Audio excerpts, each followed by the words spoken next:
ప్రార్థన చేసుకుందాం. మా దేవ, మా ప్రభువా, మీకు వందనాలు, స్తుతులు, స్తోత్రాలు చెల్లిస్తున్నాను తండ్రి. ఈ సాయంత్రం మేము నీ వాక్యం ధ్యానం చేయాలని కూర్చున్నాం ప్రభా. మీ వాక్యం ద్వారా మమ్మల్ని బలపరచమని అడుగుచున్నాం. భారతదేశంలో ఉన్నటువంటి పరిస్థితులకు ప్రభా ఉజ్జీవం రావాలంటే మరి మమ్మల్ని ఏ విధంగా సిద్ధపరచాలని ఇష్టపడుతున్నావో నేర్చుకోవడానికి సహాయం చేయండి. చాలామంది సేవకులు ఉన్నారు ప్రభా ఇక్కడ. మా అందరితో కూడా మీరు మాట్లాడమని యేసు నామములో ప్రార్థన చేయించున్నాం తండ్రి. ఆమేన్.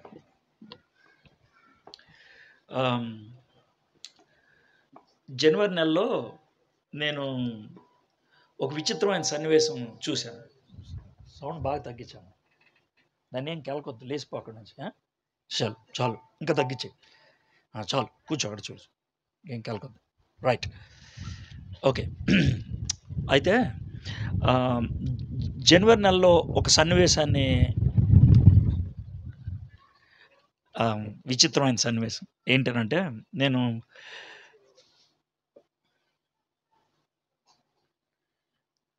మీరు మాట్లాడుకున్నంటే పక్క వెళ్ళిపోండి, అంటే మాట్లాడుకుని ఉంటారు అంతేనా.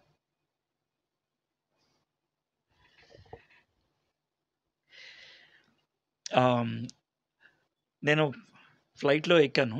ఎక్కిన తర్వాత బాగా రాత్రి నిద్ర లేదని వెంటనే నిద్రపోయాను. మధ్యలోకి వెళ్ళిన తర్వాత ఆకాశంలో మెలకు వచ్చింది. ఎందుకు మెలకు వచ్చిందంటే, ఒక విచిత్రమైన సౌండ్ విన్నాను. ఏంటి ఇక్కడ సౌండ్ ఎలా వినబడుతుంది, నేను ఉన్నది విమానంలో కదా అని లేసా.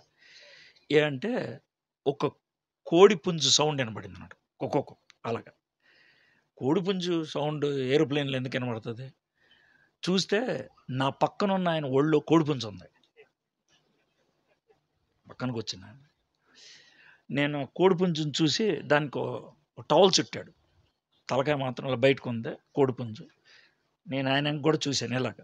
చూస్తే ఎవడ రైడ్ ఏరోప్లేన్లోకి కోడిపుంజు తెచ్చాడని. అంటే ఆయన ఏమన్నాడంటే, దీనికి కూడా టికెట్ తీసా అన్నాడు. ఇక మనం ఏం మాడతాం అప్పుడు? సైలెంట్ కూర్చొని ఒక 5 నిమిషాల తర్వాత ఇంకా నాకు నిద్ర పట్టలేదు. సార్, పందెం పుంజా ఇది అన్నా. అంటే అవును సార్ అన్నాడు. ఎంత ఉంటుంది అన్నా. 1,00,000-1,50,000 పలుకుతుంది సార్ అన్నాడు. కోడిపుంజు, అదంతా జోకేం కాదు. కోడిపుంజు 1,00,000-1,50,000 పలుకుతుంది సార్ అన్నాడు. ఆహా, సార్ దీన్ని ఎలా పెంచుతారు సార్ అన్న. అంటే సార్, ఒక్క పుంజుని ఎవరు పెంచరు సార్, సర్వసాధారణంగా 1/2 డజను లేకపోతే 10 పుంజులు కలిపి పెంచుతారు. ఒక్కళ్ళు కాకపోతే కనుక 2-3 కలిసి పెంచుతారు సార్. ఓ పనుని పెడతారు పుంజులు పెంచడానికి. ఆడికి నెలకి 15,000 రూపాయలు జీతం సార్ అన్నాడు. ఏది? కోడిపుంజు పెంచడానికి. అంటే కోడిపుంజు దాన కూడా ఆడేస్తాడా అన్న. లేదు సార్, దాన మనం ఇవ్వాలన్నాడు. ఏమిస్తారు సార్ అంటే, రోజుకి ప్రతి పుంజుకి 2 గుడ్లు ఇస్తాం సార్ అన్నాడు. తర్వాత జీడిపప్పు సర్వసాధారణంగా 1 లేకపోతే 2 బస్తాలు ఒకేసారి కొనిచ్చేస్తాం, వాడు వేస్తూ ఉంటాడు. ఉలవలు, తర్వాత గంజి, ఇవన్నీ ఇస్తాం సార్ అని అన్నాడు. ఓకే, ఒక పిల్ల నుంచి పందెంకి వెళ్ళటానికి ఎంతకాలం పడుతుంది సార్ అన్న. మంచి పుంజు అయితే 18 నెలలకి పందానికి రెడీ అయిపోతుంది సార్ అన్నాడు. అంటే 18 నెలలు, నెలకి 15,000 రూపాయల జీతం, జీడిపప్పు, రోజుకి 2 గుడ్లు, ఇవన్నీ పెంచి పోషిస్తే పందానికి వెళ్తాయి కదా. ఒక పందెంలో పుంజు ఎంతసేపు ఉంటుంది సార్ అన్న. అవతల దాడి ఎక్కువ ఉంటే మాది గట్టిదైతే 90 సెకండ్లు ఉంటుంది సార్ అన్నాడు. 90 సెకండ్లు అంటే 1.5 నిమిషం. 1.5 నిమిషం పందెం కోసం 18 నెలలు కష్టపడతారు. ఒక పుంజు మీద 1,00,000కు పైగా ఖర్చు పెడతారు. అది పందెంలో ఉండేది 90 సెకండ్లు అంతే. దీంతో మీకు అర్థమైపోవాలి నేనేం చెప్పదలుచుకున్నాను. మన జీవితంలో సిద్ధపాటు కొన్నిసార్లు 10-20 సంవత్సరాలు ఉంటుంది. అయితే ఒక 5 సెకండ్ల తొందరపాటుతో మొత్తం పోగొట్టుకుంటాం. ఇంకో ఉదాహరణ చెప్తాను. నేను ఒకసారి అమెరికా వెళ్ళినప్పుడు బోస్టన్ అనేటువంటి ఊర్లో ఉన్నాను. అయితే ఆ రోజు ఎవరో ఫ్రెండ్ పలానాది చూడటానికి వెళ్తున్నాను, నువ్వు కూడా వస్తావు అని అన్నాడు. సరే నేను ఎవరింట్లో ఉన్నానో వాళ్ళని, సార్ పలానా చోటకి వెళ్ళాలి దగ్గర అంటే, నేను తీసుకెళ్తాను దగ్గర అన్నాడు. అని ఊరిని అడిగాడు, ఎందుకు వెళ్దాం అనుకుంటున్నారు సార్ అక్కడ, ఏం ఉండవు అక్కడ బిల్డింగ్లు ఉంటాయి అన్నాడు. ఏం లేదు సార్, ఓ విషయం చూద్దామని వెళ్తున్నాను అన్న. దారిలో అడిగాడు, ఇంతకీ ఏంటనంటే 85 సంవత్సరాల క్రితం కట్టినటువంటి ఒక బిల్డింగ్ని పడగొడుతున్నారు. ఆ బిల్డింగ్ ఎత్తు 112 అంతస్తులు. అర్థమైందా? అయితే ఆ బిల్డింగ్ పడగొడటానికి జపాన్ నుంచి గొప్ప గొప్ప నాయకుల్ని పిలుచుకొచ్చారు. అంటే శాస్త్రవేత్తలు అంటాడు. అనంటే ఆ బిల్డింగ్ చుట్టూ కూడా పెద్ద పెద్ద బిల్డింగ్లు ఉంటాయి. ఆ బిల్డింగ్లు ఏట్లికి కూడా దెబ్బ తగలకుండా ఈ బిల్డింగు కుప్పకూలిపోవాలి. అందుకని కొన్ని వందల బాంబులు పెట్టారు, చిన్న చిన్న బాంబులు. ఆ బాంబులన్నీ కూడా కంప్యూటర్ కనెక్షన్ ఇచ్చి కూర్చోపెట్టి వాటిని బటన్ నొక్కుతా ఉంటే బాంబులు పేలుతూ ఉంటాయి. ఆ బిల్డింగ్ అలాగ కూలిపోద్ది అనమాట. మొత్తం బిల్డింగ్ మా కళ్ళెదురుగా కూలిపోయింది. 11 సెకండ్లో బిల్డింగ్ కూలిపోయింది. 11 సెకండ్లు బిల్డింగ్ మొత్తం కూలిపోయి దెబ్బ అయిపోయింది. ఆ బిల్డింగ్ కడటానికి 18 సంవత్సరాలు పట్టిందంట. 18 సంవత్సరాలు పట్టినటువంటి ఆ బిల్డింగు 11 సెకండ్లలో కూలిపోయింది. మన జీవితం నిలబెట్టడానికి కొన్ని సంవత్సరాలు పడుతుంది, పడిపోవడానికి కొన్ని సెకండ్లు చాలు. దేవుడు చాలాసార్లు మన జీవితాన్ని కట్టడానికి చాలా టైం పడుతుంది. మనకు ఆవేశం ఎక్కువ. అంటారేమో, ఈరోజు మారుమనసు పొందుతాడు, 3 రోజుల్లో సాక్ష్యం చెప్పాలనుకుంటాడు, వారం రోజుల్లో స్పీకర్ అయిపోవాలనుకుంటాడు, నెల రోజుల్లో అంతర్జాతీయ టీవీ స్పీకర్ అని బిరుదు పెట్టుకోవాలనుకుంటాడు. ఎక్కడవుతుంది? అలాంటి వాళ్ళు వస్తే కనుక స్టేజ్ మీద అరుపులు తప్పించి ఏముంటాయి చెప్పండి నాకు ఒకసారి? ఏముంటాయి? నిదానంగా ఒక మాట చెప్పి మనిషి జీవితంలో మార్పు తీసుకురావాలి, కానీ అరిస్తే ఏమవుతుంది? ఎందుకు అరుస్తున్నావు? చెప్పడానికి ఏమి లేదు కాబట్టి. ఏమన్నా ఉంటే కనుక అరవాల్సిన పనే ఉంది, నెమ్మది మాడచ్చుగా. కాబట్టి దేవుడు మనల్ని వాడుకోవాలంటే మనల్ని సిద్ధపరుస్తాడు. ఆ విషయం గుర్తుపెట్టుకోండి. దేవుడు కొన్ని విషయాలు చాలా నిదానంగా చేస్తాడు. చాలా నిదానం. అమ్మ కడుపులో బాబు, పాప 9 నెలల 10 రోజులు ఉండాల్సిందే. ముందొచ్చేస్తానంటే అవకతవకలు ఉంటాయి. అవునా కదా? శాస్త్రం ఎంత పెరిగినా అది మాత్రం మారదు. ఆత్మీయత కూడా అంతే. ఒక్కసారిగా మనం పెద్దోళ్ళం అయిపోం. ఒక్కసారిగా దుమ్ము లేపేయం. నెమ్మదిగా ఎదగాల్సిందే. నెమ్మదిగా. నేను ఈ మాటలు ఎందుకు చెప్తున్నానంటే, ఇప్పుడొచ్చేటువంటి పరిస్థితుల్లో ప్రతి ఒక్కళ్ళు నాయకులు అవ్వాల్సిందే. ఎందుకంటే ఇదివరకు అనుకోండి, మన తరపున మాట్లాడటానికి ఒకడు ఉండేవాడు. ఇప్పుడు అలా లేరు. నిన్నే నిలదీసి అడుగుతారు. నువ్వు చెప్పరా, రేయ్ నువ్వు చెప్పు, అమ్మాయి నువ్వు చెప్పు, మా పాస్టర్ని తెస్తా, పెద్దోళ్ళని తెస్తా అంటే ఆగరు అప్పటిదాకా. నువ్వు చెప్పు. ప్రతి ఒక్కళ్ళు నిలబడాల్సిందే, ప్రతి ఒక్కళ్ళు. కాబట్టి మీరు ఇలా మీటింగులకు వచ్చేసేసి కానుకలు కొంచెం వేసి వాళ్ళు భోజనం పెడితే తినేసి వెళ్ళిపోయి నేను ఆత్మీయంగా ఎదిగిపోతున్నానంటే అవదు. పందెంలో నిలబడే అలవాటు ఉండాలి. ఇది దానా వేసి పెంచడమే మిమ్మల్ని కదా. ఇది దానా వేసి పెంచడమే, అవునా కదా? మరి పెరిగిన దానికి పందెంలోకి వెళ్ళి నిలబడే అవకాశం ఉండాలిగా. మరి ఉంటారా మీరు? అది ఆ విధంగా ఉండాలి అని అంటే ఏం చేయాలి? కొంతమంది ఆవేశంగా ఉంటారే, వాళ్ళే ఉండరు అస్సలు. గ్యారంటీ చెప్తున్నాను నేను. ఇప్పుడు ఇలాంటి చోట చాలామంది అరుస్తారు. ఇప్పుడు అరవమంటే బాగా అరుస్తారు, కానీ ఎవరు లేనప్పుడు అరవరారు. ఊరినే సార్, అదేదో అప్పుడు అందరూ ఉన్నారని అరిసా, కానీ అసలేం లేదు సార్ అంటారు. ఈరోజు నేను ఏలియా జీవితాన్ని తీసుకొని ఆయన్ని దేవుడు ఏ విధంగా సిద్ధపరిచాడు. నేను పోయినసారి ఎక్కడో చోట మాట్లాడాను. దేవుడు ఏలియాని ఎందుకు ఏర్పరచుకున్నాడని ఒక వచనం మీద మాట్లాడా. మీలో కొంతమంది సేవకులు వచ్చి ఉంటారు అక్కడ. అందరూ వచ్చారు. సూపర్. దాని తర్వాత భాగం ఇది. ఓకే. సో, ఆ ఏర్పరిచినటువంటి ఏలియాని దేవుడు ఎలా సిద్ధపరిచాడు అన్నదాన్ని మనం చూస్తాం. మొదటి రాజుల గ్రంథం 17 అధ్యాయం తీయండి. మొదటి రాజుల గ్రంథం 17 అధ్యాయానికి 24 వచనాలు. మొదటి వచనం దేవుడు ఏర్పరచుకోవటం అయితే, రెండో వచనం నుంచి 24 వచనం దాకా ఏర్పరిచినటువంటి ఏలియాని సిద్ధపరుస్తాం. అర్థమైంది కదండి. ఒక వచనంలో ఏర్పరచుకొని పంపించాడు. పంపించినటువంటి ఏలియాని పెద్ద పందెంలో తీసుకెళ్ళటానికని సిద్ధపరిచాడు. అయితే మీకు ఇంకో మాట ముందే చెప్పేస్తున్నాను టెన్షన్ లేకుండా. 17 అధ్యాయానికి 3 సంవత్సరాల వయసు. ఎంత? అంటే మొదటి వచనం నుంచి 24 వచనానికి వెళ్ళేప్పటికి 3 సంవత్సరాలు గడిచింది. 3 సంవత్సరాలు. 3 సంవత్సరాలు అంటే సంవత్సరానికి 12 నెలలు చొప్పున 36 నెలలైంది. ఇది 17 అధ్యాయం. 18 అధ్యాయంలో దేవుడు పందెంలో తీసుకెళ్ళాడు మనోడిని. ఎవరిని? ఏలియాని. పందెంలో ఆయన కొండ మీదెక్కి ప్రార్థన చేసింది 36 సెకండ్లు. అంతే.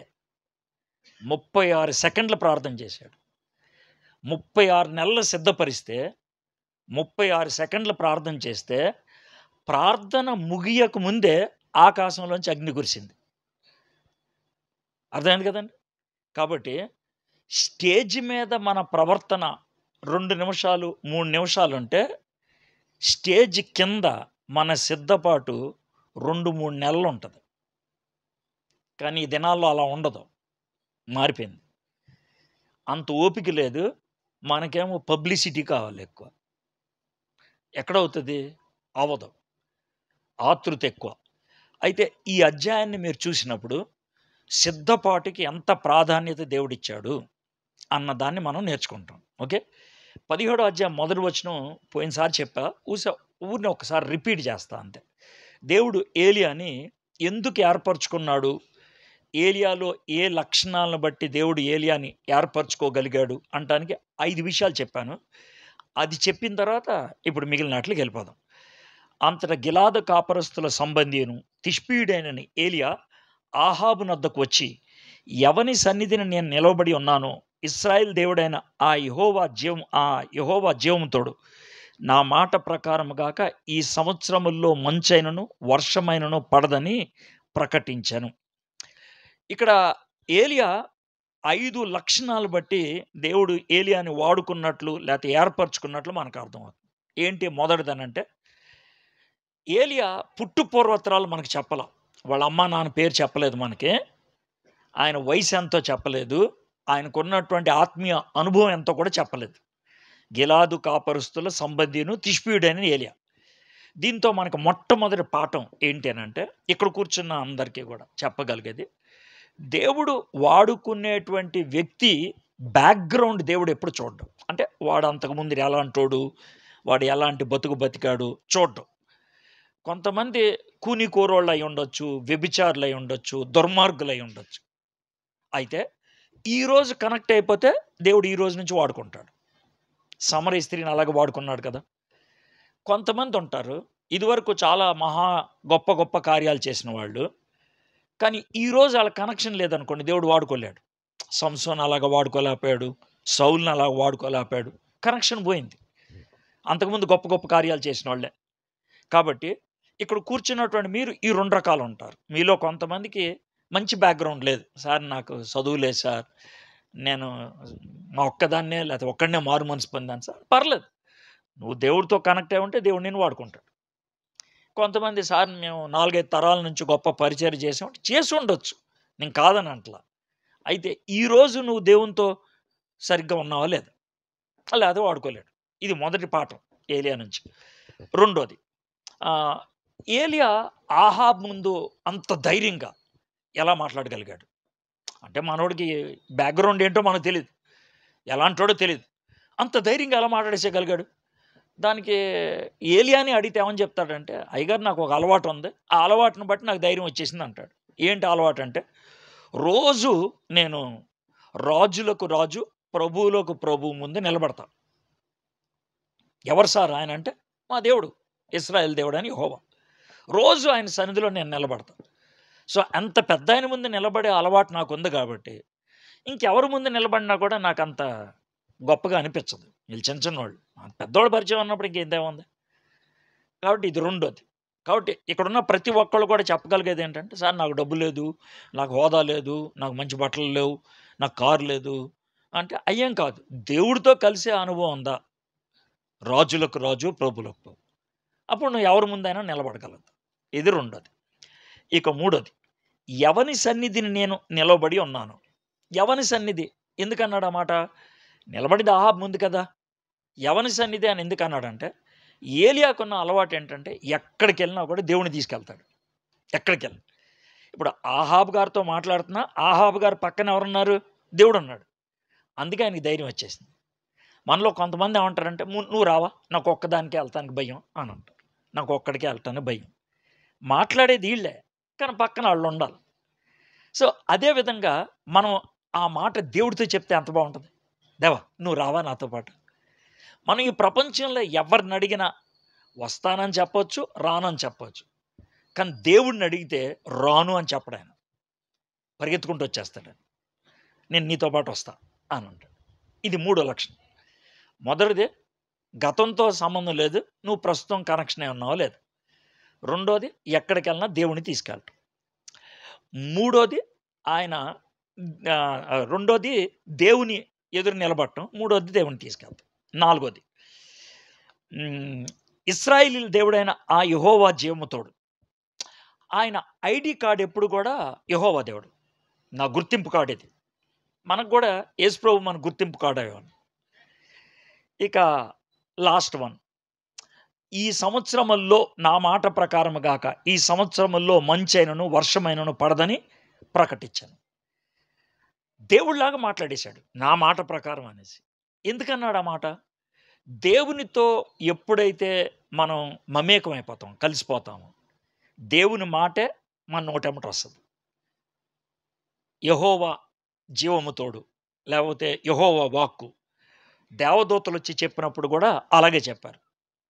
నీకు కుమారుడు కలుగుతాడు. లేకపోతే నువ్వు రేపటి లోపల చచ్చిపోతావు. ఎందుకనంటే దేవుడితో అలా కలిసిపోయినప్పుడు ఆయన మాటే నా మాట అవుతది. అర్థమైందా? మనం ఆ విధమైనటువంటి ప్రార్థనా జీవితం ఉన్నప్పుడు గట్టిగా మాట్లాడతాం. మనం మాట్లాడే మాటలు ప్రజలకి ఇష్టం కాపోవచ్చు. నేను మాట్లాడే మాటలు చాలా ఎక్కువ మందికి ఇష్టం ఉండదు. అందుకని నేను మాట మార్చను. ఇలాగే మాట్లాడతాను. ఇలాగే. ఎందుకంటే నా నా నోటెంబటొచ్చే మాటలు నేను దేవుడిని అడిగితే తెచ్చుకున్నాయి. నా సొంత జ్ఞానంతోనో, లేకపోతే నా సొంత ఆవేశంతోనో చెప్పినవి కావు. సో, ఇది మొదటి వచనం అండి. ఇక రెండో వచనం నుంచి చివరి దాకా 3 విషయాలున్నాయి. 3 విషయాలు ఏంటో కూడా చెప్పేస్తా. ప్రతి విషయంలో మనం నేర్చుకునే పాఠం ఏంటో కూడా చూద్దాం. రెండో విషయం ఏంటంటే దేవుడు ఏలియాని కెరూతు వాగు దగ్గరికి తీసుకెళ్ళి అక్కడ ఒక సంవత్సరం పాటు పోషించాడు. అక్కడ. ఆ తర్వాత దేవుడు సారేపతి అనేటువంటి ఒక గ్రామాన్ని తీసుకెళ్ళి ఒక విధవరాల దగ్గర పెంచాడు. ఇది రెండోది. మూడోది విధవరాలు యొక్క కొడుకు చచ్చిపోతే భయంకరమైనటువంటి పరీక్ష ఏలియాకి. ఆ పరీక్షలో దేవుడు ఏలియాకి తోడుగా ఉండి ధైర్యాన్ని ఇచ్చాడు. 3 విషయాలు.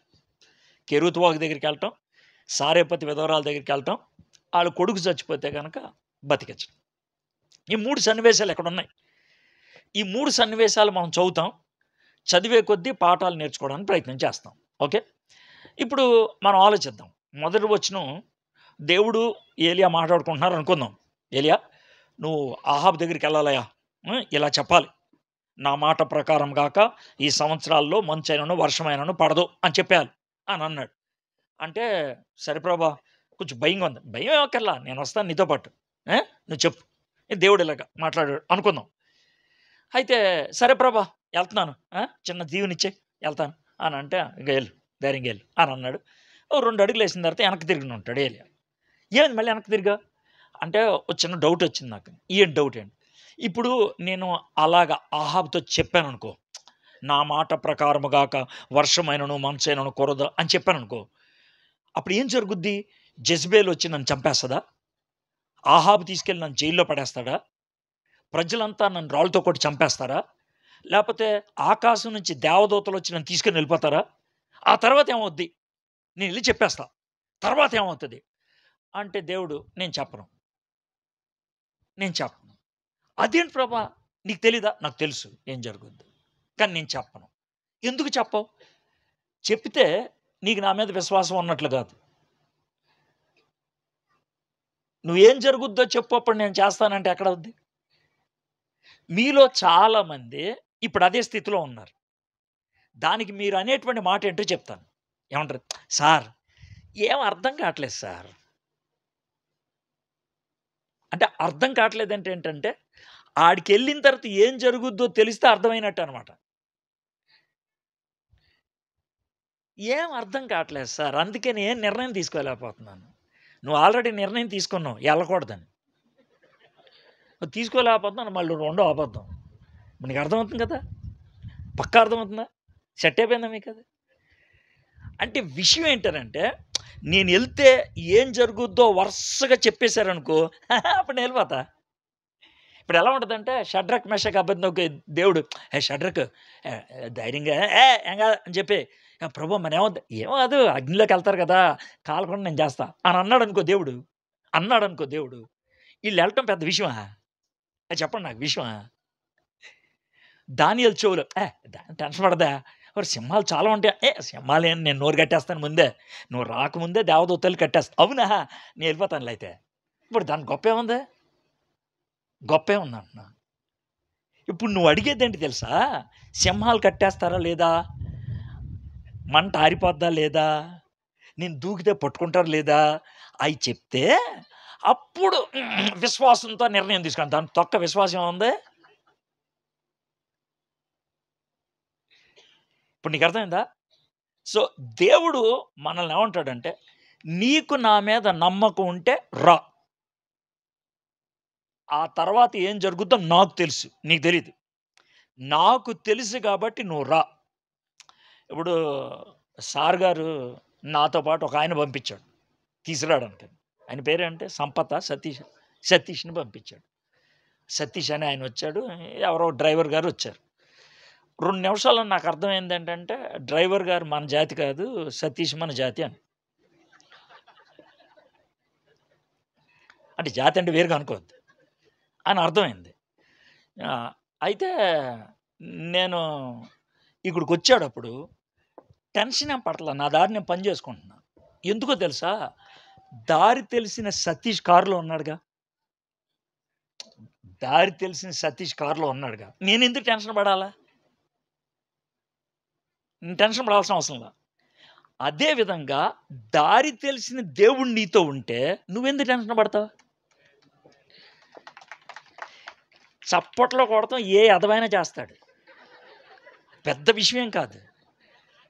అస్సలు మీరేదో పెద్ద గొప్ప పని చేశారనుకుంటున్నారు. ఎదవ పనది.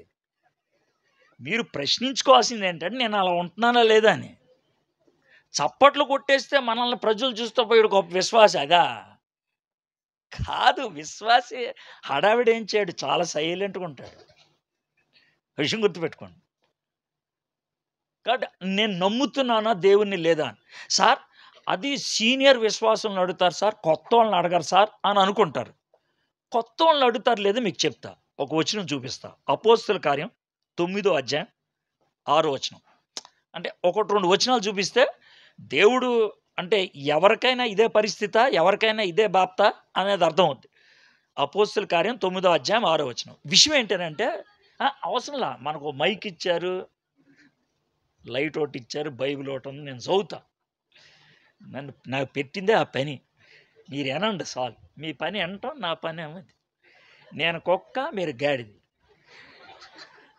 ఎవరు ఏం పని చేయాలో ఆ పని చేస్తే సరే. మీరు వినండి చాలు. అర్థమైంది. అయితే ఇది విషయం ఏంటనంటే సౌలు దమస్కెళ్తా ఉంటే సూర్యుడి కంటే మహా వెలుగు మధ్యాహ్నం కనబడింది. సూర్యుడి కంటే మహా వెలుగు మధ్యాహ్నం కనబడింది. మనోడు ఇలా తలెత్తి చూశాడు. సూర్యుడి కంటే ఎక్కువ వెలుగుంది. ఎండాకాలం సూర్యుడు చూస్తేనే కళ్ళు మండుతాయి.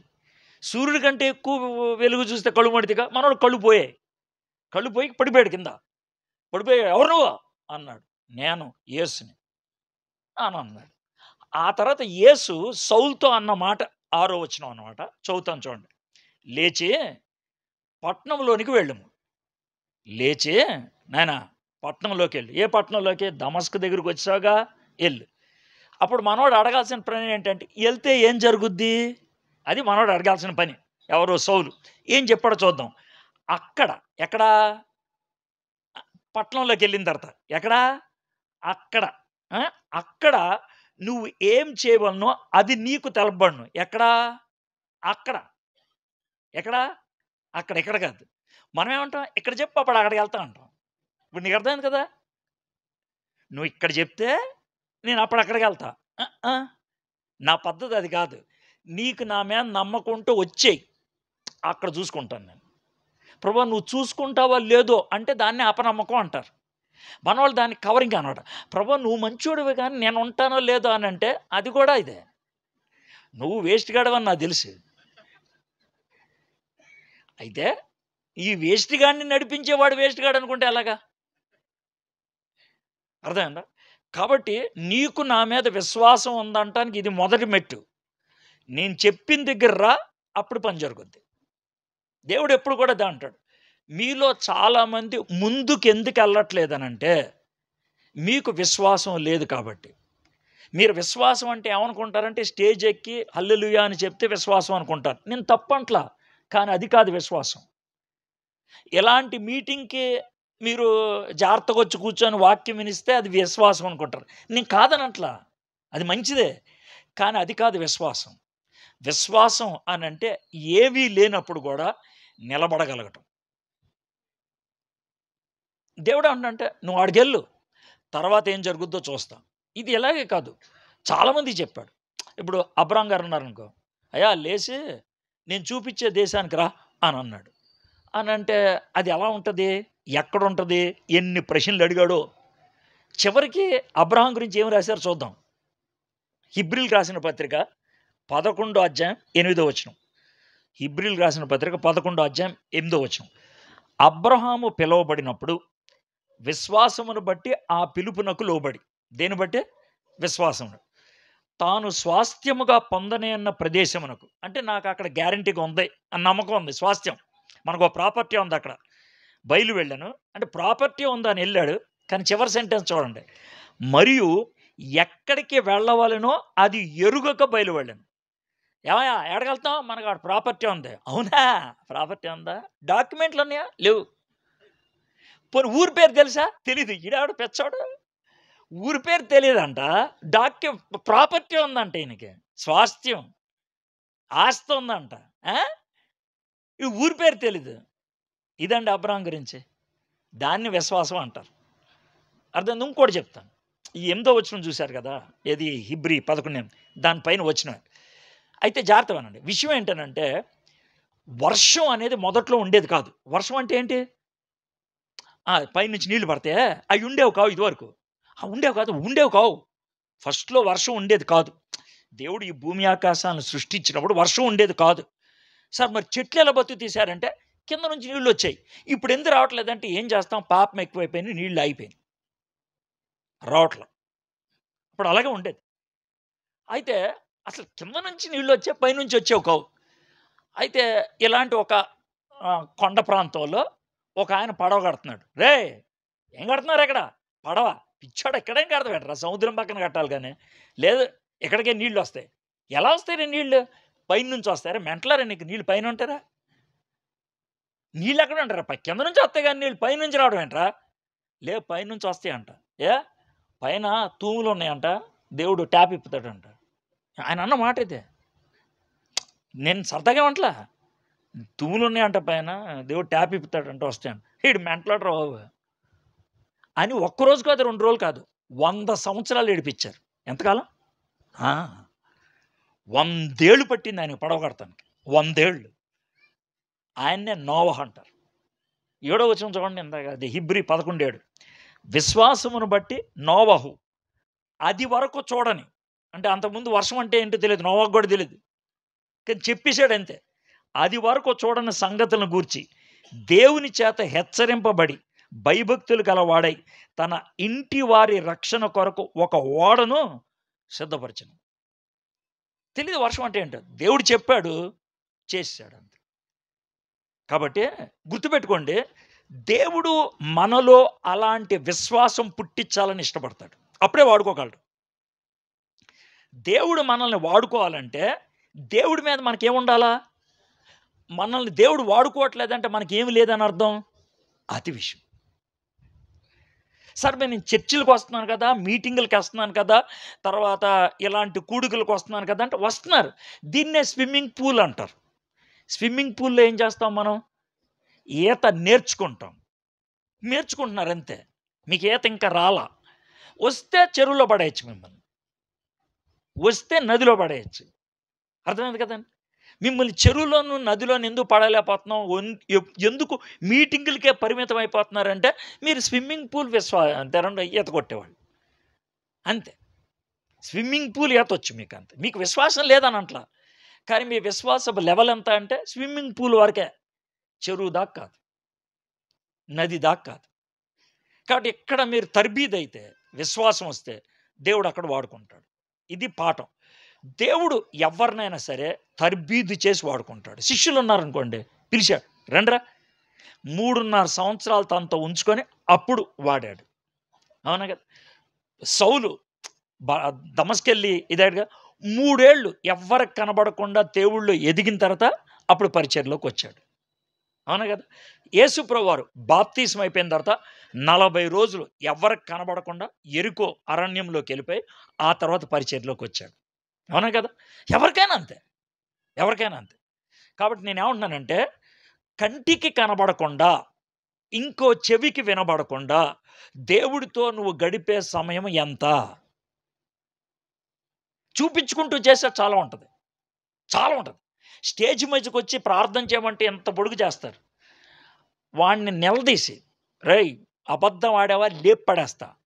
స్టేజ్ మీద పావుగంట ప్రార్థన చేసావు, స్టేజ్ కింద ప్రార్థన చేసింది ఎంతరా చెప్పారంటే, అన్నం తనకు ముందు చేశాను సార్, ప్రభు దీవించు, ఆశీర్వదించు, ఆమేన్. అంతకు మించి ఏముండదు. సిగ్గుండాలి మీకు, సిగ్గు సిగ్గు సిగ్గుండాలి.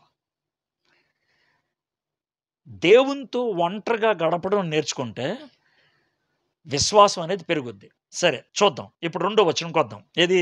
17వ అధ్యాయం. పిమ్మట యెహోవాకు అతనికి ప్రత్యక్షమై, ఏదైన తర్వాత ఆహాబు దగ్గరికి వెళ్ళి చెప్పేశాడు, అయిపోయింది. మనోడు, ప్రభా అయిపోయింది, నెక్స్ట్ ఇప్పుడు ఏం జరుగుద్ది? నేను అనుకున్న 4 ఆప్షన్స్. ఆప్షన్ నెంబర్ 1 జెజబెల్ చంపేస్తుంది. ఆప్షన్ నెంబర్ 2 ఆహాబు తీసుకెళ్ళి లోన పడేస్తాడు. ఆప్షన్ నెంబర్ 3 ప్రజలంతా కూడా నన్ను రాళ్ళతో కూడా చంపేస్తారు. ఆప్షన్ నెంబర్ 4 దేవదూతలే నన్ను ఎత్తుకెళ్ళిపోతారు. ఏం జరుగుద్ది ఈ 4 గంటలు? అనుకునే లోపల దేవుని వాక్కు వచ్చింది. అయ్యా ఏలియా అన్నాడు. ప్రభా మీరొచ్చారా? యెహోవాకు అతనికి ప్రత్యక్షమై, ఇచ్చటి నుండి తూర్పు వైపునకు పోయి, ఇక్కడ నుంచి చార్మినార్ ఎల్లు అంటే ఒక అర్థం ఉంది, ఇక్కడ నుంచి పంజాగుట్ట ఎల్లు అంటే ఒక అర్థం ఉంది, ఇక్కడ నుంచి బిహెచ్ఎల్ ఎల్లు అంటే ఒక అర్థం ఉంది, ఇక్కడ నుంచి తూర్పు ఎల్లు అంటే అర్థం ఏంటంటే ఊరు పేర్లు లేని చోటకి వెళ్ళమన్నాడు దేవుడు.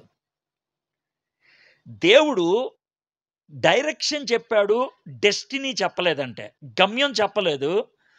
ఈటెపెళ్ళు అని అన్నాడు. ఎటు వెళ్ళాలి? వెళ్ళాలి అంతే. అడుగో ప్రభా నన్ను ఊరు పేరు లేని చోట తీసుకెళ్తాం, అక్కడికి వెళ్తేనే పని అవుద్ది. గుర్తుపెట్టుకోండి, తర్బీదు చేసేటప్పుడు ఊరు పేరు లేని చోట్లకి వెళ్తాం. కానీ మన కోరిక ఏంటి తెలుసా? మనం నెమ్మదిగా బిల్డప్ అవ్వాలి సార్, తొక్కేం కాదు. ఇదాన్ని క్రికెట్ మ్యాచ్ అనుకున్నాం, నెమ్మదిగా బిల్డప్ అవ్వడానికి అస్సలు అవ్వదు. కంటికి కనబడకుండా అవుతుంది. తల్లి గర్భంలో 9 నెలల బిడ్డ ఎలా పెరుగుతాడో, దేవుని కాపుదల్లో మనం పెరిగితే డెలివరీ అయిన తర్వాత బాబు ఎలాగ ఏడుస్తాడో, దేవుడు డెలివరీ చేసిందా మనం దేవుడి కోసం నిలబడతాం. నువ్వు అడిగెళ్ళు అంటే తర్వాత ఏమందో చూద్దాం. నీవు ఇచ్చటి నుండి తూర్పు వైపు పోయి యోర్ధానుకు ఎదురుగానున్న కెరూతు వాగు దగ్గర దాగి ఉండము. చివరి మాట ఏముంది చెప్పండి నాకు? ఇది అసలు మాట బాగుందా? అస్సలు బాగోలేదు. ఏంటి ప్రభా, ఆహాబు రాజు ముందు తొడగొట్టేశాను నేను. అవునా కదా? ఆహాబు రాజు రే వర్షం రాదు అని తొడగొట్టేశా. ఇప్పుడేమో నన్ను దాక్కోమంటున్నావేంటి? దాక్కోమంటున్నావేంటి? ఆ, వెళ్ళి మాట్లాడమన్నది నేనే, దాక్కోమనేది కూడా నేనే. అదేంటి ప్రభా, అది అప్పుడు అవసరం, ఇది ఇప్పుడు అవసరం. కాబట్టి మీలో చాలామందికి ఈ విధమైన ఆలోచన. నేను దేవుని సేవకుడిని, ఎప్పుడు కూడా నిలబడి మాట్లాడాల్సిందే, జయం పొందాల్సిందే, అవతలని ఓదరగొట్టాల్సిందే. అవసరంలా కొన్నిసార్లు సైలెంట్గా ఉండటం కూడా నేర్చుకోవాలి. నాకు తెలియదు, చెప్పడం చేత కదా, నాకు తెలియదు సార్, నాకు తెలియదు, నాకు తెలియదు. నేను చాలాసార్లు చెప్పాను ఆ మాట, నాకు తెలియదు సార్. పరలోకంలోకి వెళ్తే ఎలా ఉంటుంది అని అడిగాడు ఒక ఆయన. ఏమో బాబు నాకు తెలియదు, ఇంకా వెళ్ళలేదు కదా నేను అన్నా. నిజం. మన ఏమన్నా తెలుగు సినిమా హీరో ఏమో, దేన్నైనా సరే అంటే తెలుగు సినిమా హీరో ఆడప్పుడు దాకా సైకిల్ కూడా తొక్కడు, ఆడికి ఏరోప్లేన్ ఇస్తే కూడా నడిపేస్తాడు. అవునా కదా? ఆడికి రాందంటూ ఉండదు, ఉందో ఓటమంటూ ఉండదు. వాడిని చంపేసి పాతెట్టేసినా దాంట్లోంచి లేచి వచ్చేస్తాడు ఆయన. అవునా కదా? మనం అలాంటి వాళ్ళమేం కాదు, మనం మామూలు మనుషులు. దేవుడు చాలాసార్లు దాచిపెడతాడు మనల్ని, దాచిపెడతాడు. దాచిపెట్టేది ఎందుకో తెలుసా? పెంచటానికి, పెంచటానికి. దేవుడు మనల్ని ప్రత్యేకించి వద్దు యువతలకు వచ్చాయి. నాతో ఉంటే కొన్ని అలవాట్లు వస్తాయి నాయి. నాతో ఉంటే నా శక్తి నాలోంచి నీలోకి వస్తుంది. నాతో ఉంటే నా వాక్కు నీకు వస్తుంది. దాచిపెడతా. మనవాడికి అది అర్థం కాల. సరే వెళ్ళాడు, దాగి ఉండవు. ఆ వాగు నీరు నీవు త్రాగుదవు, అచ్చటకు నీకు ఆహారము తెచ్చినట్లు నేను కాకోలమునకు ఆజ్ఞాపించితినని అతనికి తెలియచేయగా, పోయి పోయి కాకే దొరికిందా నీకు? ఇంక వేరేదేం దొరకలా. పనికి మాలిన దొంగ అది. అది ఎప్పుడైనా సరే దొంగిలించుకొని తినేది, అది నాకెందుకు పెడతది? పైగా మా గురుగారు ఉన్నారే, ఎవడు మీ గురువు? మోషే. ఆ గురుగారు ఉన్నారే, కాకి చెడ్డ జంతువు అని చెప్పాడు, చెడ్డ పక్షి. దాంతో తెచ్చే ఫుడ్ నన్ను తినమంటావా? ఆయన చెప్పింది కరెక్టే, నేను చెప్తున్నాను ఇది ఇను. ఆ విషయం గుర్తుపెట్టుకోండి. దేవుడు మనతో చెప్పింది లెక్క, దేవుడు మనకి బయలుపరిచింది లెక్క. నువ్వు అనవసరంగా ఆడు అలా చేశాడు, వీడు ఇలా చేశాడు. నువ్వు వేరే వాళ్ళని అనుకరించడం కాదు కావాల్సింది, దేవుణ్ణి అనుసరించటం. గుర్తుపెట్టుకోండి, ఇతరులను అనుకరించడం కాదు కావాల్సింది, యేసయ్యని అనుసరించడం. అనుకరించే వాళ్ళు చెప్తాను. కొంతకాలం క్రితం దినకరన్ గారు ఉన్నారు చూసారా, ఆయన చాలా ఫేమస్. కొంతకాలం క్రితం ఆయన చాలా చోట్ల మీటింగులు పెడితే 3,00,000, 4,00,000, 5,00,000. ఆయనకి కొన్ని జబ్బులు ఉన్నాయి. ఆ జబ్బులు బట్టి కొన్ని కొన్ని చేస్తా ఉంటాడాయన. ఉదాహరణ చెప్తాను. ప్రభువా నీకు స్తోత్రం హల్లెలూయా అని కళ్ళు మూసుకొని తెరుస్తాను. ఆయనకున్న జబ్బది. అర్థమైందా? ఇప్పుడు మామూలుగా ఉన్నవాడు కూడా ఇలా ఇలా అని ప్రార్థన చేస్తా ఉంటాడు. మీరు గమనించారా ఎప్పుడైనా చాలామందిని? అనుకరిస్తే శక్తి రాదు, అనుసరిస్తే వస్తది. ఆ విషయం గుర్తుపెట్టుకోండి. కొంతమంది స్పీకర్‌లకి ఆళ్ళకున్న స్టైల్ బట్టి నాలిక వంకర పెట్టి మాడతాడు. ప్రభువు నా స్తోత్రములు అంటాడు. గమనించారా మీరు? అంటే ఏంటంటే ఆ స్టైల్ ఉపయోగిస్తే లేకపోతే అది ఉపయోగిస్తే గంభీరంగా ఉంటది దేవుడు. ఆ తర్వాత ఈళ్ళతో లింక్ ఉంటది ఆళ్ళకి. సౌండ్ సిస్టమ్‌తో. గూచు చు చు చు అని పెట్టాలాయన. గమనించారా? గమనించారా? ఏవండీ అలాంటోళ్ళని మనం ఏం చేయాలి తెలుసా? చొప్పోటి తెచ్చి, దాన్ని పేడలో మూసి పేట్న కొట్టాలి. ఆ! అంటే దేవుణ్ణి ఎంత నీచం చేసి పడేశారంటే, మన సౌండ్‌తో దేవుణ్ణి మార్చేయొచ్చు అనుకుంటున్నారు. ఇక్కడ ఎకో సిస్టమ్ పెడితే దేవుడొచ్చేస్తాడు. పరిశుద్ధాత్ముడు ఇక్కడ సంచరిచ్చేస్తాడు. ఏది? ఎకో సిస్టమ్‌తో. ఏం చెప్పాలి ఆళ్ళని? ఏం చెప్పాలి సార్? ఎంత నీచ నికృష్టమైనటువంటి బుద్ధది. తప్పు కదా! దేవుడి నామాన్ని అపకీర్తి పాలు చేసేది మనం కాదా? దేవుడు అలాంటి ఎదవేషాలేయమని చెప్పాడా? మరి ఎందుకేస్తున్నాం సార్ మనం? ఎందుకేస్తున్నాం? ఎవడో ఈయన్ని, "సార్ ఏంటి సార్ మీ వాళ్ళు అర్థం కాకుండా అరుస్తున్నారంటే" ఏం చెప్పాలి నేను జవాబు అప్పుడు? "కరెక్టే సార్ మీకే కాదు నాకు గూడా అర్థం కావట్లేదు" అనాలి. అవునా కదా! అవునా కాదా చెప్పండి? తప్పు కదా సార్! మనం అనుసరించాలి సార్ దేవుడిని. ఆయన ఏం చెప్తే అది చేయాలి. కాకుల్ని పంపిస్తానురా అన్నారు. ఇప్పుడు జాగ్రత్త వినండి. దేవుడు ఒకే అడ్రెస్ ఇద్దరికిచ్చాడు. ఒకే అడ్రెస్ ఇద్దరికిచ్చాడు. ఎవరెవరికి? ఒకడేమో మనోడు ఏలియా. ఇంకోళ్ళు ఎవరికిచ్చారు అడ్రెస్సు? కాకులకి. కాకులకి అడ్రెస్ మార్చడం వచ్చా? కాకులకి అడ్రెస్ మార్చడం వచ్చా? రాదు. అవి మార్చలేవు. ఎందుకంటే ప్రపంచంలో ఏది కూడా అడ్రెస్ మార్చదు. వర్షం నువ్వు జీడిమెట్ల ఎళ్ళంటే వర్షం జీడిమెట్లే ఎళ్తది. ప్రభా నేను పొరపాటుగా వేరే చోటకెళ్ళాను అందవు వర్షం. తిమింగలం నువ్వు పడవ పక్కన ఉండంటే కరెక్ట్‌గా అక్కడే ఉంటది. తిమింగలం నోరు తెరువు అంటే కరెక్ట్‌గా తెరుసుద్ది. తిమింగలం నీలో ఎవడన్నా పడ్డాడా? పడ్డాడు. ఆడిని కొరక్కుండా మింగేయి అని మింగేస్తది. అర్థమైందా? 2 రోజులైన తర్వాత కడుపు తిప్పుతుందా? కక్కేయి అంటే కక్కేస్తది. ఆ! అర్థమైందా? సముద్రం పొంగంటే పొంగేస్తది. అన్నీ కూడా దేవుడి మాటలింటాయి. ప్రపంచంలో అన్నీ. కానీ మాట వినకుండా ఉండగలిగేది ఎవడో తెలుసా? మనిషే. సో, ఇప్పుడు అడ్రెస్ కాకులకిచ్చాడు. అడ్రెస్ మార్చలేవు కాకులు. కానీ అడ్రెస్ ఎవరు మార్చగలరు? ఏలియా మార్చగలడు. ఇప్పుడు ఏలియాని ఇక్కడికొచ్చి కూర్చోరా అన్నాడు. ఇది అడ్రెస్ ఇచ్చాడు. మనోడు అక్కడ సౌండ్ ఎక్కువొస్తుందని ఇక్కడ కూర్చున్నాడు. అనుకుందాం. కాకులు ఎక్కడికొస్తాయి? అంటే నా మాట వినండి. దేవుడు తాను ఇస్తానంది పంపించాడా లేదా? జాగ్రత్తగా వినండి. పంపించాడా లేదా? ఏలియాకి అది చేరిందా లేదా? మళ్ళీ చెప్తున్నాను నేను. ఏలియా ఇక్కడ కూర్చున్నాడు. కాకులు అక్కడికొచ్చాయి. అంటే దేవుడు అక్కడ కూర్చోమన్నాడు కాబట్టి ఏలియా అక్కడ కూర్చోకుండా ఇక్కడ కూర్చున్నాడు. కాకులు అక్కడికొచ్చాయి. నేను మళ్ళీ మళ్ళీ ప్రశ్న మొదలుపెడుతున్నా. దేవుడు పంపిస్తానన్నది పంపించాడా? ఏలియాకి అది చేరిందా? క్లారిటీ వచ్చిందా ఇప్పుడు మీకు? అంటే తప్పు దేవుడిదా? దేవుడు చెప్పిన చోటకి రాలాయన. మీలో చాలామంది దేవుడు ఇస్తానన్నది ఎందుకు పొందుకోలేదంటే, దేవుడు చెప్పిన చోటికి రాలేదు కాబట్టి.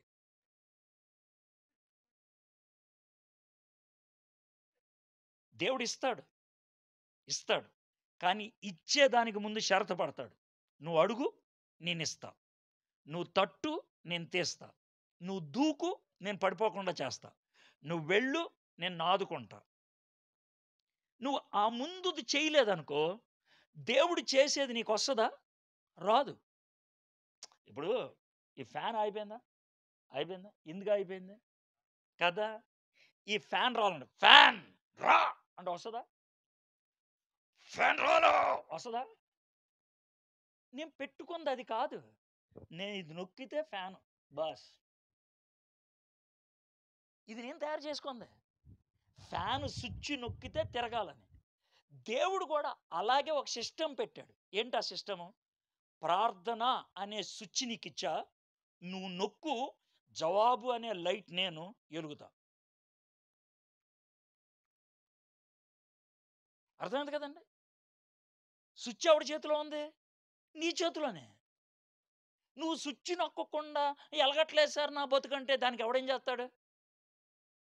ఎవడేం చేస్తాడు సార్?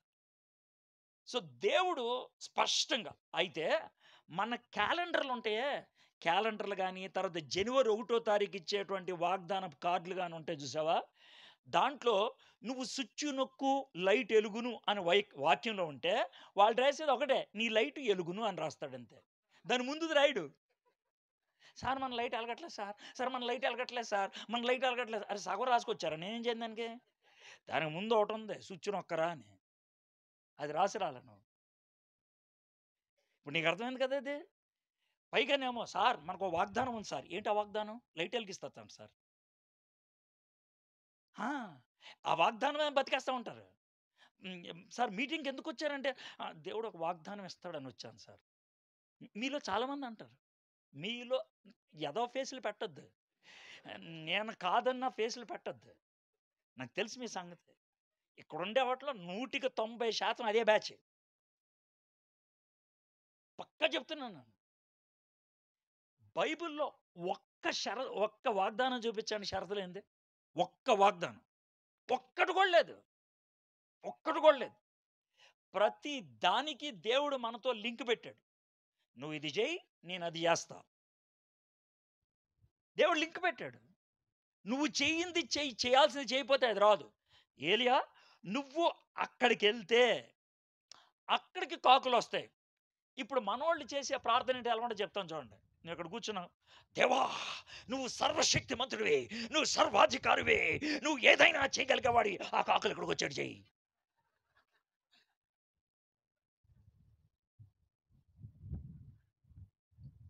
పైగా నీకు సలహాలిచ్చాడు. బ్రదర్ విశ్వాసంతో ప్రార్థన చేస్తే ఏమైనా బ్రదర్స్ బ్రదర్ విశ్వాసం, విశ్వాసం.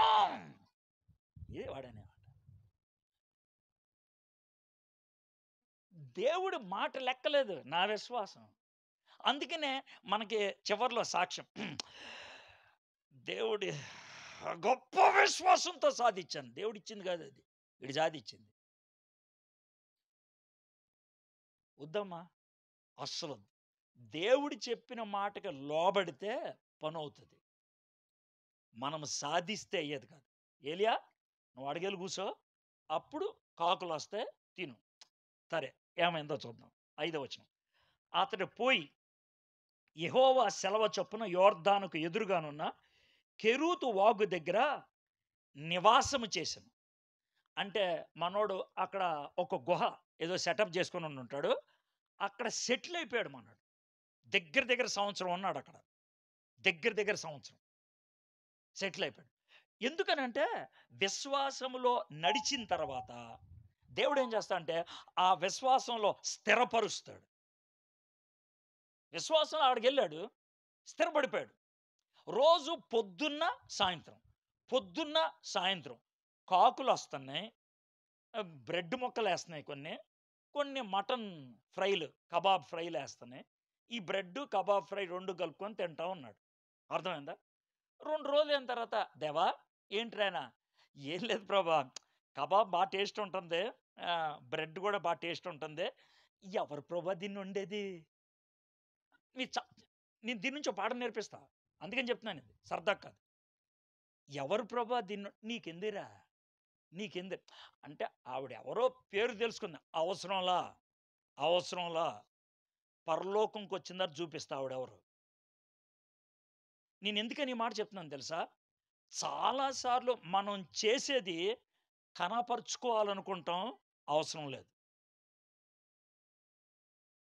చాలా విషయాలు కనబడవు. చాలా విషయాలు కనబడవు. చాలా విషయాలు. ఆ సంవత్సరం పాటు రోజు కబాబులు చేసి, రోజు బ్రెడ్ చేసి, ఏ అమ్మిచ్చిందో తెలీదు మనకి. బహుశా పరలోకంలోకెళ్తే ఏలియా గారి పక్కన ఒక ఆవిడుంటే, "ఏలియా గారు ఈవిడెవరంటే?" "ఈవిడే సంవత్సరం పోషిచ్చింది." ముందు నుంచి తెలుసా? తెలీదు.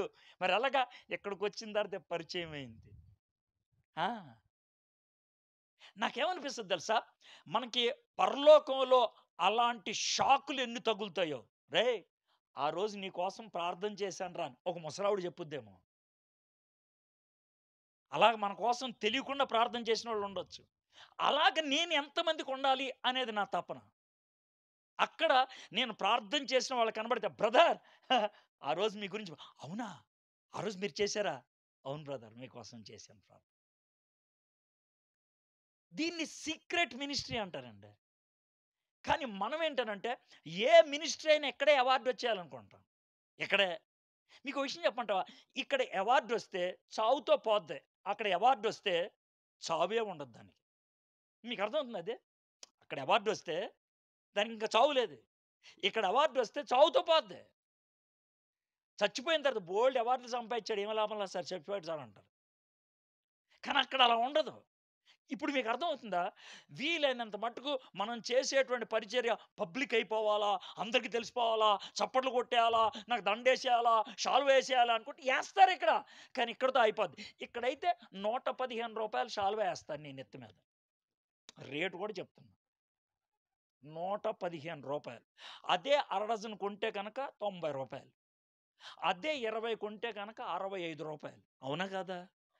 రూ. 65కి మంచి హోటల్‌లో ప్లేట్ ఇడ్లీ కూడా రాదా? ఎంత దరిద్రమైన బతుకంటే ప్లేట్ ఇడ్లీ కోసం తాపత్రయపడిపోతున్నావు నువ్వు. ఆ! శాలువా. ఏంటో ఆ ఫీలింగు. కానీ దేవుడేమంటాడో తెలుసా? అది తెలవనక్కర్లేదమ్మా. తెలవనక్కర్లేదు. సరే, ఏలియా సైలెంట్‌గా ఉన్నాడు. అక్కడ కాకోలం. ఉదయమందు రొట్టెను, మాంసమును, అస్తమయమందు రొట్టెను, మాంసమును అతని వద్దకు తీసుకొని వచ్చుచుండెను. అతడు వాగు నీరు త్రాగుచూ వచ్చాను. కొన్ని రోజులైన తర్వాత, "దేవా" అన్నాడు. "ఏమైందా ఏలియా?" "ఏం లేదు ప్రభా, అంటే ఒక చిన్న మాట మీకు చెప్దామని." "ఆ! చెప్పు." "ఏం లేదు, పొద్దున్నే కాకులొస్తున్నాయి. చక్కగా మటనును, బ్రెడ్ పడేస్తున్నాయి తింటున్నాను. చాలాసేపు నీ సన్నిధిలో గడుపుతున్నాను బావుంటుంది. మధ్యాహ్నం ఒక గంట అలా నిద్రపోతున్నాను. 2-3 ఆ ప్రాంతం దాకా. 3 గంటలు లేసి కొంచెం మొహం అయి కడుక్కొని అలా కూర్చుంటాను. 4 ఆ టైం కల్లా కాకులొచ్చేస్తాయి. మరి ఏంటి సమస్య? అంటే కొన్నిసార్లు సాయంత్రం 4, 4:10, 4:15 అవుతుంది కాకులు రావడానికి. అయితే ఏమైంది? అంటే కొంచెం బీపీ అది ఎక్కువైపోవటంతో టెన్షనొచ్చేస్తుంది నాకు. ఎవరికి? నాకే అంటాడు ఏలియా. అయితే ఇప్పుడు నన్నేం అంటే ఏం లేదు. కాకులు గూడా కొంచెం రెస్ట్ ఉంటది కదా! అందుకు చెప్తుందేంటనంటే, కాకులు రోజు పొద్దున్న, సాయంత్రం వచ్చే బదులు వారానికి ఒక కుప్ప పడేస్తే పోలా. ఇప్పుడు నీకు అర్థమవుతుందా? వారానికి ఒక కుప్పొస్తే పడేస్తే పోలా. నాకు టెన్షన్ ఉండదు. కాకులకు గూడా బాధ ఉండదు. మీరు గూడా అడిగేదేంటంటే, ప్రభా నాకు ఏ పూటకి ఆ పూట డబ్బులిస్తున్నాయి గానీ, కొంచెం బ్యాంక్ బ్యాలెన్స్ పెద్దది పడేస్తే పోలా. సెటిల్ అయిపోవచ్చు. ప్రమోషన్ ఇస్తే పోలా. సెటిల్ అయిపోవచ్చు. పర్మనెంట్ ఉద్యోగం వస్తే పోలా. సెటిల్ అయిపోవచ్చు. మీరెందుకు సైలెంట్ అయిపోయారు తెలుసా? మీలో చాలా మంది ఆ ప్రార్థన చేశారు కాబట్టి.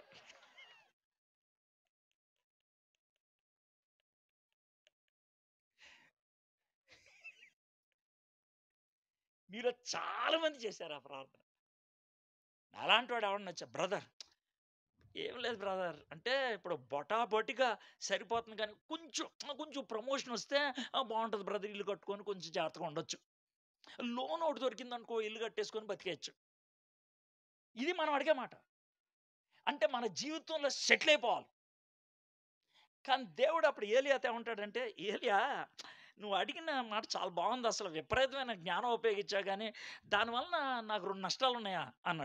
అంటాడు దేవుడు. ఏంటి ఆ నష్టాలు? నష్టం నంబర్ 1, అసలు నిన్నిక్కడ కూర్చోబెట్టి పొద్దున్న, సాయంత్రం కాయగూరలని పంపించేదే ఒక పాఠం నేర్పించడానికి. ఏంటది? రోజు నా మీద ఆనుకోవటం. ఓహో! అది పోద్ది. వారానికోసారి ఆనుకుంటాం. రోజు ఆనుకోవటానికి, వారంలో ఒకసారి ఆనుకోవడానికి తేడా ఉందా? ఆ! ఉంది సార్. అందుకే. నువ్వు రోజు ఆనుకుంటే బలం ఎక్కువొస్తది. వారానికోసారి ఆనుకుంటే ఏమొస్తది? ఆవేశం ఎక్కువొస్తది. ఇప్పుడు రోజు పరిగెట్టేవాడికి బావుంటది. వారానికోసారి పరిగెడితే ఏమొస్తది? ఆయాసం వస్తది. ఇక్కడ రోజు నా మీద ఆనుకోవటం అది నేను నేర్పించాలి. రెండో సమస్య ఉందా? ఏంటనంటే, తర్వాత నేను ఒక ప్రార్థన నేర్పిద్దాం అనుకుంటున్నాను జనం అంతటికి. ఏం ప్రార్థన ప్రభా? మా అనుదిన ఆహారము నేడు మాకు దయచేయము. అది నేను నేర్పిద్దాం అనుకున్న ప్రార్థన. అయితే ఇప్పుడేమైంది? ఇప్పుడు నీకు వారానికోసారి ఫుడ్ పెట్టాననుకో, ఆ ప్రార్థన మార్చేయాల్సొస్తది. ఏమని? మాకు వారానికోసారి భోజనం పెట్టు ప్రభా అని అడగాలి. రోజు పెడితేనే ఉండలేకపోతున్నారీళ్ళు. వారానికోసారి పెడితే ఉంటారీళ్ళు? పోతారు. కాబట్టి ఈ సంవత్సరం పాటు నీకు నేర్పిద్దాం అనుకున్న పాఠం ఒకటే. ఏంటి ఆ పాఠం? నా మీద ఆనుకోవటం. నా మీద ఆనుకోవటం. గుర్తుపెట్టుకోండి. ఈ పాఠం బాగా నా అవసరత దేవునిపై ఆనుకోవడానికి అవకాశం. నా అవసరత దేవునిపై ఆనుకోవడానికి అవకాశం.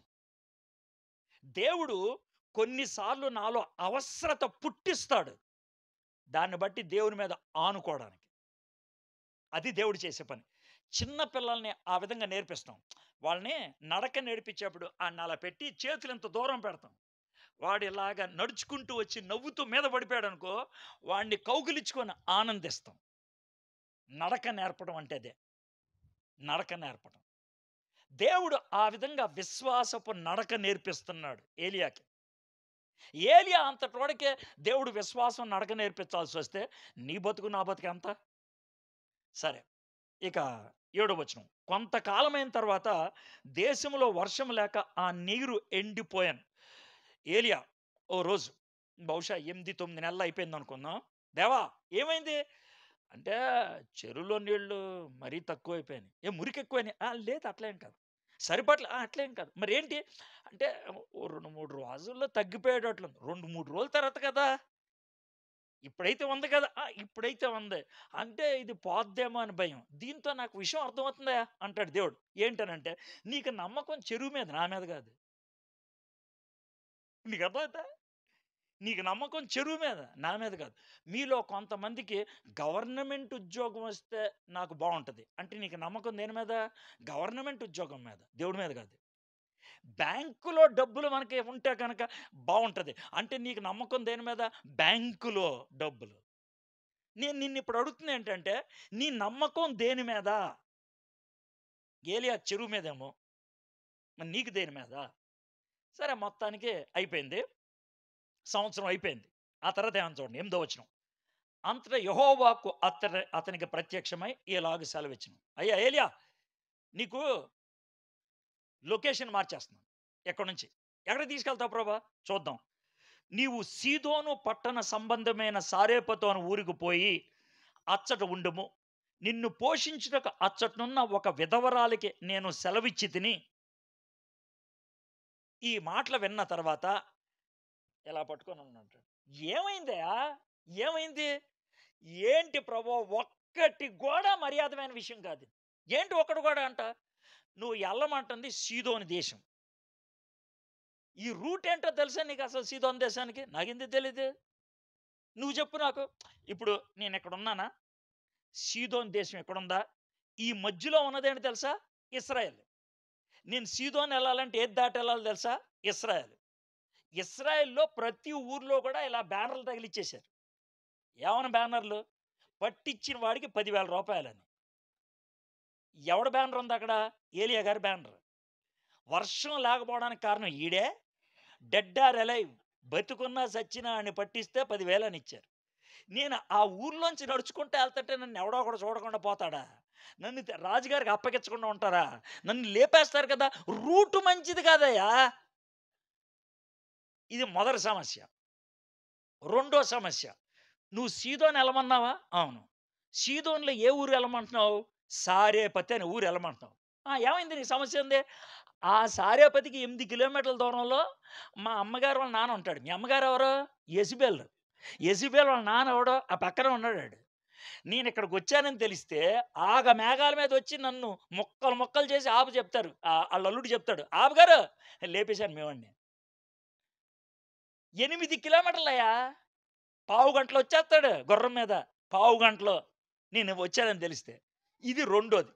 మూడో విషయం. నన్నెవరి దగ్గరికెళ్ళమంటున్నావు? విధవరాలు. ఇంకెవడు దొరకలేదు నీకు? విధవరాలు దగ్గరికెళ్ళమంటున్నావేంటి పైగా. ఆవిడకి మొగుడు లేడు. ఆవిడకి టెకానా ఉందో లేదో తెలీదు. ఇక నన్నేం పోషిస్తది ఆవిడే? నాకు 3 నచ్చలేదయ్యా. రూట్ మంచిది కాదు. ఊరు మంచిది కాదు. మనిషి కూడా మంచిది కాదు. అయితే దేవుడేమంటాడో తెలుసా? రూట్ మంచిది కాదు అనొద్దు. రూట్ మంచిది కానప్పుడు నడిపిస్తేనే నేను గొప్ప దేవుడినవుతా. అన్నీ బావుంటే పెద్ద గొప్పేముంది? మనలో చాలామంది ఏమంటారు తెలుసా? ప్రభా! నాకు ఏ అడ్డు లేకుండా చెయ్యి ప్రభా! నేను స్పీడ్‌కెళ్ళిపోతా. మీలో చేసేవాళ్ళు చాలామంది ప్రార్థనలది. అంతేగాని ప్రభా నువ్వు నాతో రా ప్రభా! నాకున్నటువంటి అడ్డులు దాటగలిగే విశ్వాసం నాకివ్వు ప్రభా అని అడగరు. మీరే దావీదైతే గనుక మీరు చేసే ప్రార్థన ఏంటి తెలుసా? ప్రభా! నువ్వు సర్వశక్తిమంతుడివి, జీవము కలిగిన దేవుడిని. నేను అక్కడికెళ్ళకముందే ఆడిని లేపేసేయి ప్రభా! అది మీరు చేసే ప్రార్థన. మీరు గొలియాతుని ఎదుర్కోరు. గొలియాతుని ఎదుర్కోరు. మీ జీవితంలో ఉన్న సమస్యని ఎదుర్కోరు. దేవుడిని తీసేయమని అడుగుతారు. దేవుడేమంటాడు తెలుసా? నేను తీసేయటం పెద్ద విషయం కాదురా! కానీ నీ చేత తీపిచ్చడం నాకున్న ఇష్టం. నేను తీసేయడం పెద్ద విషయం కాదు. నీ చేత తీపిచ్చాలి నేను. ఎందుకో తెలుసా?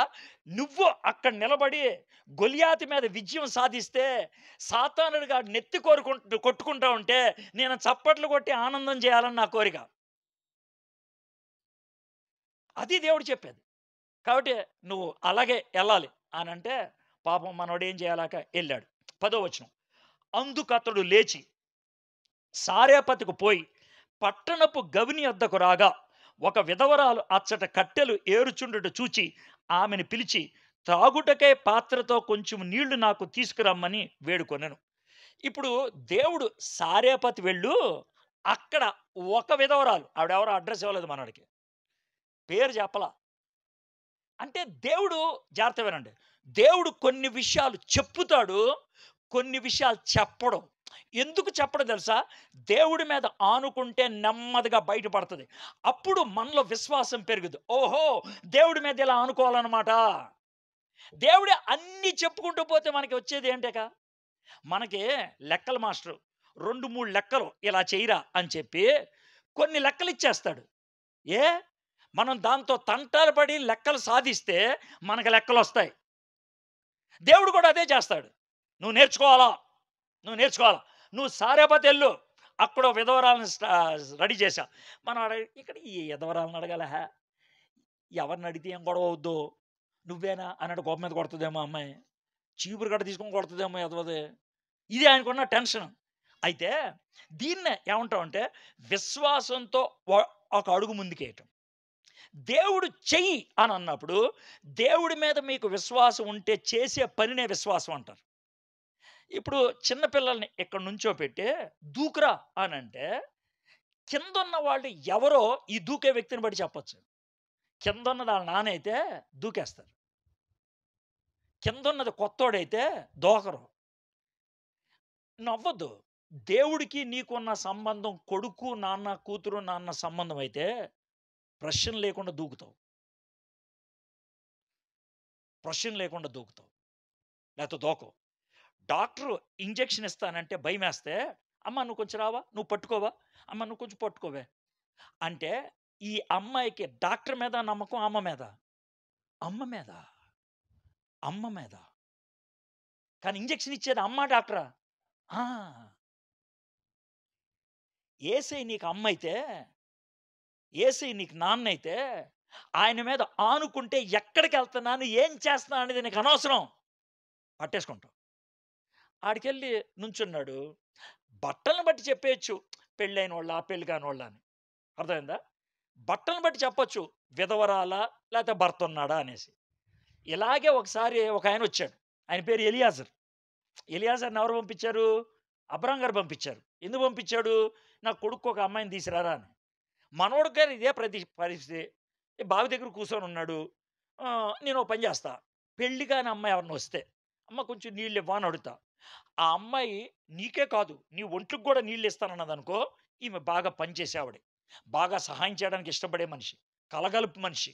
సేవా దృక్పథం ఉన్న మనిషి. అలాంటి అమ్మాయి కరెక్ట్‌గా మా అయ్యగారు సెట్ అవుద్ది అని సెట్ చేశాడు. అర్థమైంది కదా! ఈయన కూడా అదే. నేను ఒక విధవరాలు వచ్చినప్పుడు అడుగుతా, కొంచెం నీళ్ళివ్వా అని. సంవత్సరం కాలపు వర్షం రానప్పుడు నీళ్ళడిగితే ఎవడికైనా వచ్చే కోపం ఏంటే? బావయ్య నీళ్ళడితానంట. ఇప్పుడు మా బెంగుళూరు ఉంది కదా! బెంగుళూరు. బెంగుళూరులో రూల్ ఏంటి చెప్పంటావా? ఎవరైనా ఇల్లు కడుగుతూ కనబడితే, ఇల్లు కడుగుతూ, స్కూటర్ కడుగుతూ కనబడితే, కారు కడుగుతూ కనబడితే రూ. 30,000 జరిమానా. ఈరోజు మా బెంగుళూరు పరిస్థితి. 30,000. మీ ఇంట్లో నీళ్ళే, మీ కారే, కడుక్కునేది మీరే. 30,000 జరిమానా. ఇల్లు మీదే, చీపురు కట్ట మీదే, నీళ్లు మీయే. మీరు ఇల్లు కడుగుతూ కనబడితే గనక రూ. 30,000 జరిమానా. నీళ్ళు లేవు బెంగుళూరులో. నీళ్ళు లేక సస్తుంటే ఇల్లు కడుగుతారా నువ్వు? ఇప్పుడు మా బెంగుళూరు ఏరియాలో ఈ కార్లు కడిగే వాళ్ళున్నారు చూసా? వాళ్ళు కొత్త అడ్వర్టైజ్‌మెంట్లు పెట్టారు. నీళ్లు లేకుండానే కారు శుభ్రం చేస్తాం మేమని. ఆ! వాక్యూమ్ క్లీనర్ లాంటిది ఉపయోగించి దుమ్మంతా పోయేటట్లు చేస్తున్నారు. గ్లాసు నీళ్లతో కారు కడిగేస్తారు. ఆ! గ్లాసు నీళ్ళే కారు కడిగేస్తున్నారు. అలాంటి పరిస్థితుల్లో సంవత్సరం నీళ్లు లేవు. మాకు బెంగుళూరులో వర్షం ఆగి 2 నెలలే. సంవత్సరం లేదు వర్షం. అలాంటప్పుడు నీళ్ళు డాబా ఆడతాడు నీళ్ళు. మొహం చూడరా అని తిట్టాలి. కానీ మనోడు నీళ్ళు అడిగాడు. అడిగితే ఆవిడేం చేసిందో చూడండి. ఆమె 11 వచనం. ఆమె నీళ్లు తేబోవచుండగా అతడు ఆమెను మరలా పిలిచి నీళ్ళా తెస్తానులే అని వెళ్తా ఉంది. అమ్మోయ్ ఏమైందే? కొంచెం రొట్టు మొక్క కూడా ఇవ్వా? ఇది మనోడు అడిగింది. ఆ టైంలో వచ్చే చిరాకు ఎలా ఉంటది? ఈ నీళ్ళు అడిగితే ఏదో పోన్లే అని ఇస్తున్నా. రొట్టు మొక్క కూడా అడుగుతున్నాడే. ఆవిడ కోపం తారాస్థాయికి వెళ్ళిపోయింది. చూడండి ఏమైందో. ఆమె నీళ్లు తేబోచుండగా అతను ఆమెను మరలా పిలిచి నాకొక రొట్టు మొక్కను నీ చేత్తో తీసుకొని రమ్మని చెప్పాను. అందుకామె నీ దేవుడైన యెహోవా జీవము తోడు, నీ దేవుడైన యెహోవా జీవము తోడు, నా దేవుడు కాదు, మా దేవుడు బయలుదేవుడు, మీ దేవుడు యెహోవా దేవుడు, మీ దేవుడు అంటే నాకు మండిపోతుంది. ఏ వర్షం ఆగిపోయింది ఆడిమాలనే. ఎవడాడు? యెహోవా దేవుడు అంట. పెద్ద కోపం. వర్షం ఆపేసింది ఆయనే. మనలో చాలా మందికి కష్టాలు ఉంటే కోపం వచ్చేది ఎవరి మీద తెలుసా? దేవుడి మీద. కొంచెం ఎవడైనా తిడితే మానేసేది ఏంటి తెలుసా? అయితే బైబిల్ చదవటం, లేకపోతే ప్రార్థన చేయటం, లేకపోతే చర్చికి రావటం. తిని తింటాం మానేడు ఎవడు. మందు కొడతాం మానేరు, ఎక్కువ తాగేస్తారు. కానీ చాలా ఫ్రీగా మానేయగలిగేది తెలుసా? దేవుడితో మాట్లాడతాం మానేస్తాం. ఈయన కూడా అలాగే దేవుడి మీద కోపం చూపించి తొట్టెలో పట్టెడు పిండియు బుడ్డిలో కొంచెం నూనెయు నా యొద్ద ఉన్నవే కానీ అప్పం ఒకటైన లేదు. మేము చావుకు ముందు నేను ఇంటికి పోయి వాటిని నాకును నా బిడ్డకును సిద్ధము చేసుకొని వలనని కొన్ని పుల్లలు ఏరుటికై వచ్చిద్రను. బాబు ఇది పరిస్థితి. కొంచెం ఉంది పిండి, కొంచెం ఉంది, లాస్ట్ ఇదే 2 రొట్లు అవుతాయి. నా కొడుకు నేను చివరిసారిగా తినేసి దాంతో ఎంతకాలం అయితే బతుకుతామో బతికేస్తారు, చచ్చిపోదాం అనుకున్నాం. ఇది మా పరిస్థితి. అంటే అప్పుడు ఏలియా ఆమెతో ఇట్లనను, భయపడవద్దు, పోయి నీవు చెప్పినట్లు చేయను. పాస్టరమ్ గారి ఇంటికి వెళ్తే 2 కుక్కలు ఉన్నాయి లోన. నేను లోనకి వెళ్తా, నాకు కుక్కలు అంటే బాగా ఇష్టం. మా ఇంట్లో 2 కుక్కలు ఉన్నాయి కాబట్టి ఏ కుక్క నన్ను కరవదు. కొంచెం ఒక్క నిమిషం నేను ఓపిక పట్టాలి, ఒక్క నిమిషం. అది వచ్చి నన్ను వాసన చూస్తే ఈడింట్లో కుక్క ఉందనే విషయం ఆ కుక్క అర్థమైపోద్ది. ఇక నన్ను ఏం చేయదు అది, ఏ కుక్క అయినా సరే. కాబట్టి నాకు తెలుసు. నాకే కుక్కలంటే ఏంటి తెలీదు అనుకో, లోనకి వచ్చేస్తున్నాను. పాస్టరమ్ గారు అని యూజువల్ డైలాగ్ అంటే తెలుసా? ఏమవదు, వచ్చేసండి ఇంట్లోనే ఉంటాయి. కానీ యువతలోడికి ఏమవదు అనేది ఎక్కుద్దా? ఎక్కదు. అర్థమైందా? ఏమవదంటే ఎక్కదు. అంత దాకెందుకు? మీరు పెద్ద ఆసామి ఇంటికి వెళ్ళారు, గేటు కొట్టారు తలుపు. ఇలా గేటు తీద్దామనే లోపల వాళ్ళు తలుపు తీస్తే వాళ్ళ పక్కన ఇంత పెద్ద కుక్క ఉందనుకో, మీరు వెంటనే మళ్ళీ గేటేస్తారు. అవతల ఏమందో టిమ్మి పక్కెళ్ళు అని అంటే నువ్వు వస్తావు అలా, అందుకే రావు. నేను ఎందుకు ఈ 2 ఉదాహరణలు చెప్పాను తెలుసా? ఈవిడతో ఏమవదు అంటే, ఏమిరా పిచ్చాడా, ఏమవదేంట్రా, చివరి పిండి మా ఇంట్లో ఇంతే, నీకేం తెలుసు మా బాధ? నూనె కొంచెం ఉందని నాది సమస్య, నీకేం తెలుసా? భయపడొద్దంటే భయపడకుండా ఉంటాను, నేను పిచ్చదానిలా కనబడుతున్నానా? ఆయన అన్నమాట. ఏలియా ఆమెతో ఇట్లా, భయపడొద్దు, పోయి నువ్వు చెప్పినట్లు చేయము. అయితే అందులో నాకు ఒక చిన్న అప్పము మొదలు చేసి నా యొద్దకు తీసుకురమ్ము. ఉన్నాయి 2 రొట్లు పిండి అంటే ఫస్ట్ నీకు ఇచ్చేయాలా? ఏం మనిషివే నువ్వు? ఏం కోరికయ్యా నీది? ఏం మనిషివి, ఏం కోరిక? దేవుడు మనల్ని అడిగేటప్పుడు జాగ్రత్తవనండి. మన యొక్క కలిమిలోంచి అడగడు దేవుడు, చాలాసార్లు లేమిలోంచి అడుగుతాడు. మళ్ళీ చెప్తాను నేను, నీ దగ్గర 100 రూపాయలు ఉంటే 10 రూపాయలు అడగడు. నీ దగ్గర 10 రూపాయలు ఉంటే 10 రూపాయలు అడుగుతాడు. మళ్ళీ చెప్తున్నాను నేను. అదే విశ్వాసం, అదే విశ్వాసం. మనము పనికి మాలినోళ్ళు ఫోన్ చేస్తే డబ్బులు ఇచ్చేస్తాం, దేవుడు ఇమ్మన్న చోట ఇవ్వం. మనకి డౌట్ దేవుడి మీదే, పనికి మాలినోళ్ళ మీద డౌట్ ఉండదు. ఎంతమంది డబ్బులు పోగొట్టుకుంటారు? అంటే దేవుడి మీద ఆనుకోవటం చేత కానప్పుడు ప్రతి పనికి మాలిన ఏదో మీద ఆనుకుంటాం మనం. స్పష్టంగా చెప్తున్నా. దీంట్లో జాలి చూపించేది ఏమి లేదు. పక్కా దేవుడి మీద ఆనుకుంటే దేవుడు జ్ఞానం ఎవడా? దేవుడు ఆపడా? అది చేయట్లేదు నువ్వు. వేరే వాళ్ళ దగ్గరికి వెళ్ళొద్దు. ఈమె ఆ మాటని నువ్వు ఫస్ట్ రొట్టె పట్టరా అన్నది. గుర్తుపెట్టుకోండి, దేవుడికి ఎప్పుడిచ్చినా ఫస్ట్ ఇవ్వాలి, లాస్ట్ కాదు. గుర్తుపెట్టుకోండి, మనం కానుకలేస్తాం కదా, కానుకలు ఎంతేస్తున్నామో అందరికీ తెలుసుద్ది. ఎలా ఏస్తున్నామో ముగ్గురికే తెలుసుద్ది. ఎంతేస్తున్నామో అందరికీ తెలుసుద్ది. ఎలా ఏస్తున్నామో ముగ్గురికే తెలుసుద్ది. ఎవరా ముగ్గురు? ఒకడు నువ్వు, రెండో దేవుడు, మూడో దెయ్యంగాడు. ముగ్గురికే తెలుసుద్ది. ఏంటి సార్ ఎలా ఏస్తున్నాను అనంటే మీకు చెప్తాను. ముందు అర్థమయ్యేది చెప్తాను. తర్వాత ఊహించింది చెప్తాను. తర్వాత రెండాటిని బట్టి మీకు చెప్దాం. అర్థమయ్యేది చెప్తా. మీ ఇంటికి నన్ను భోజనానికి పిలిచారు. ఉదాహరణకు పాస్టర్ మరి భోజనం పెడతారు కదా తర్వాత? పెడతారు కదా సార్ భోజనం. ఇప్పుడు వీళ్ళ ఇంటికి భోజనానికి వెళ్తే తర్వాత జరిగే విషయం ఏంటి చెప్తాను. ఓ బౌల్‌లో అన్నం పట్టుకొస్తారు.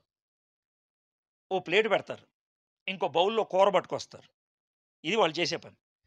అయితే బౌల్‌లో అన్నం నిండుగా ఉంటదా? అడుక్కుంటదా? అడుక్కుంటే అర్థం ఏంటి?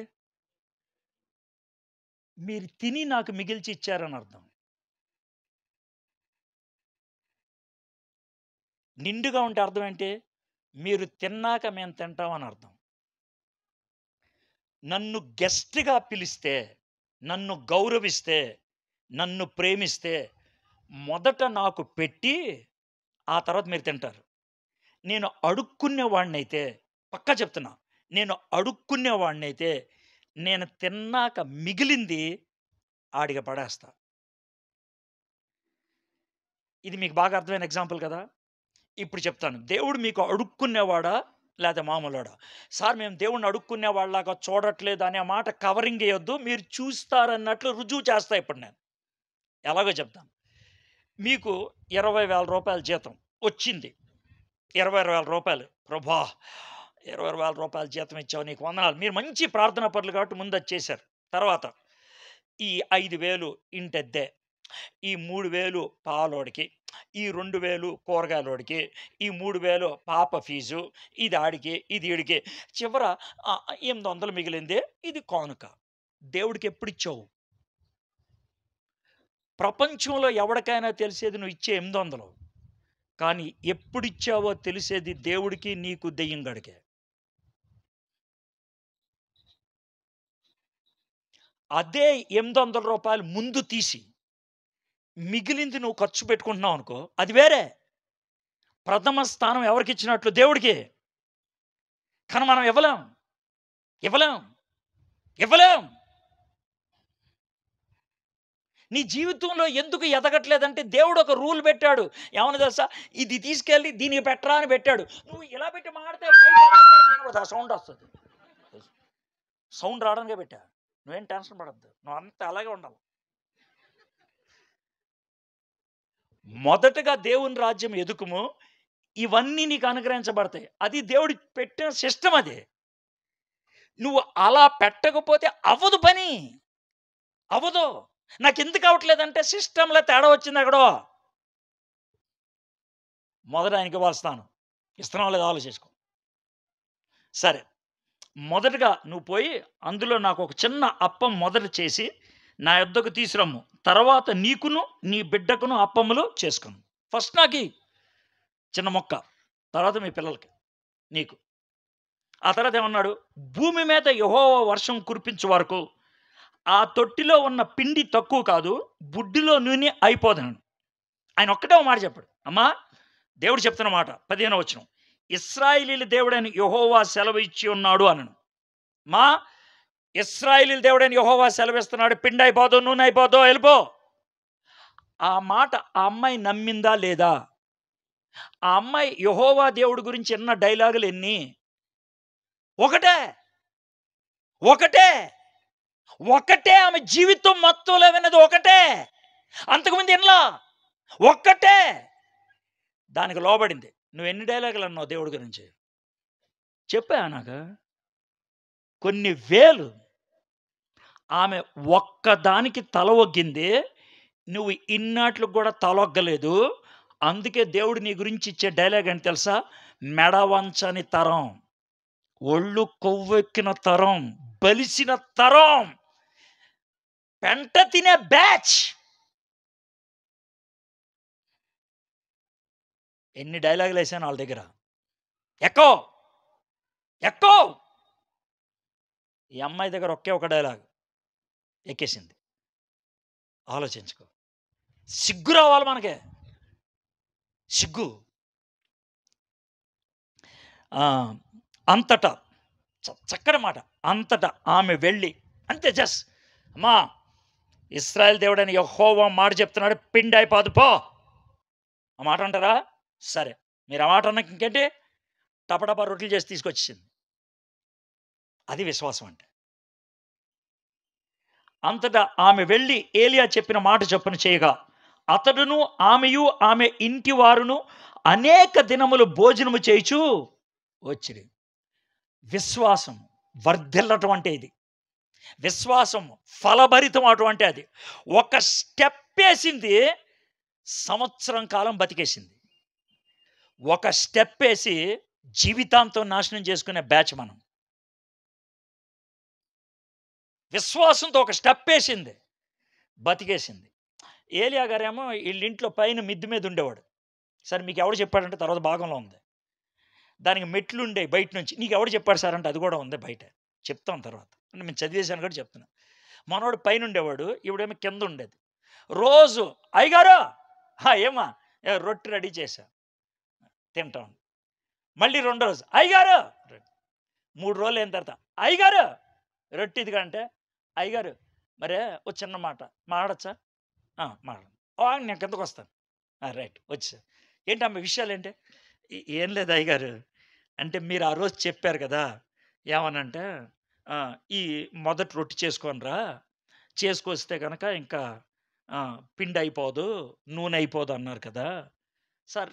అంటే ఓ విధంగా అయిపోవట్లేదు సార్, ఒక చిన్న టెన్షన్ ఉంది సార్ నాకు. ఏంటమ్మా టెన్షను? ఏం లేదు సార్, ఇప్పుడు నేను పొద్దున్న 3 రొట్టెలు చేశాను సార్. ఫస్ట్ రొట్టె మీకు ఇచ్చాను, రెండోది మా అబ్బాయికి ఇస్తాను ఇప్పుడు, తర్వాత నేను తింటాను. ఇప్పుడు మా డబ్బా ఖాళీగా ఉంది సార్. మరి ఏంటమ్మా అంటే పొద్దునకి డబ్బా వచ్చేస్తుందండి, కానీ ఇప్పుడైతే ఖాళీగా ఉంటుంది. పొద్దున్న ఎంత పిండి వస్తుంది తెలుసా? 3 రొట్టెలకు సరిపోయే పిండే వస్తుంది ఆ డబ్బాలోకి. నూనె కూడా ఆ 3 రొట్టెలకు సరిపోయే నూనె వస్తుంది. అయితే ఇప్పుడేంటి నీ బాధ అంటే, ఏమి లేదు, దేవుడు ఒకేసారి డబ్బా నిండా పిండి ఇచ్చేస్తే పోలా అని అంటే మనం నవ్వుతాడు ఏలియా. ఏంటి సార్ నవ్వుతున్నారంటే, నేను కూడా ఇలాగే కోరా ఓసారి.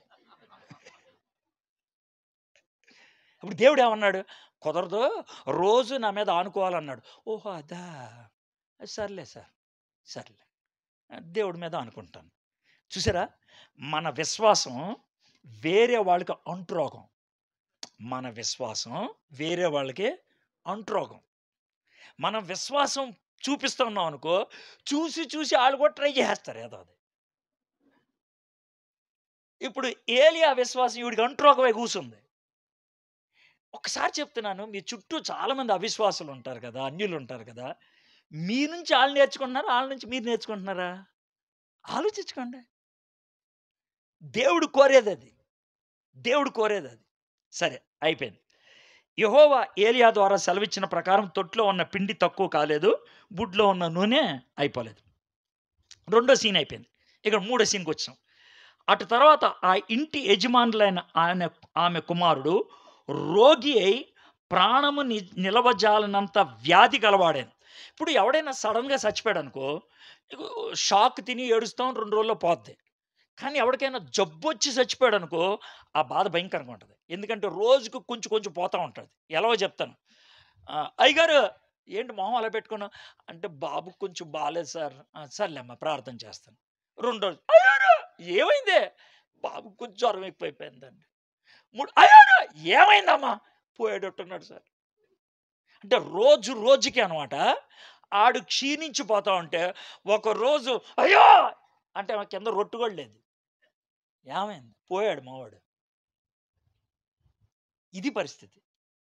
ఇది పరిస్థితి. అయితే ఇప్పుడు ఏలియా ఏం చేశాడో చూద్దాం. అటు తర్వాత ఆ ఇంటి యజమానులు ఆమె కుమారుడు రోగి ప్రాణం నిలవజాలనంత వ్యాధి గలవాడు. ఆమె ఏలియాతో ఏమన్నది? ఓయ్ ఎందుకు వచ్చావు మా ఇంటికి? ఎందుకు వచ్చావా మా ఇంటికి? నా పాపం చూపిస్తానికి వచ్చావా? వాడు చచ్చాడు అని తిట్టింది. మొదటి డైలాగ్, నీ దేవుడు తోడు నా ఇంట్లో ఇంత పిండి ఎంత నూనె తప్పించేయాలి. ఇది మొదటి డైలాగ్. ఇది రెండో డైలాగ్. ఆ 3 డైలాగులు వేసింది మొత్తంలో. ఇది రెండో డైలాగ్.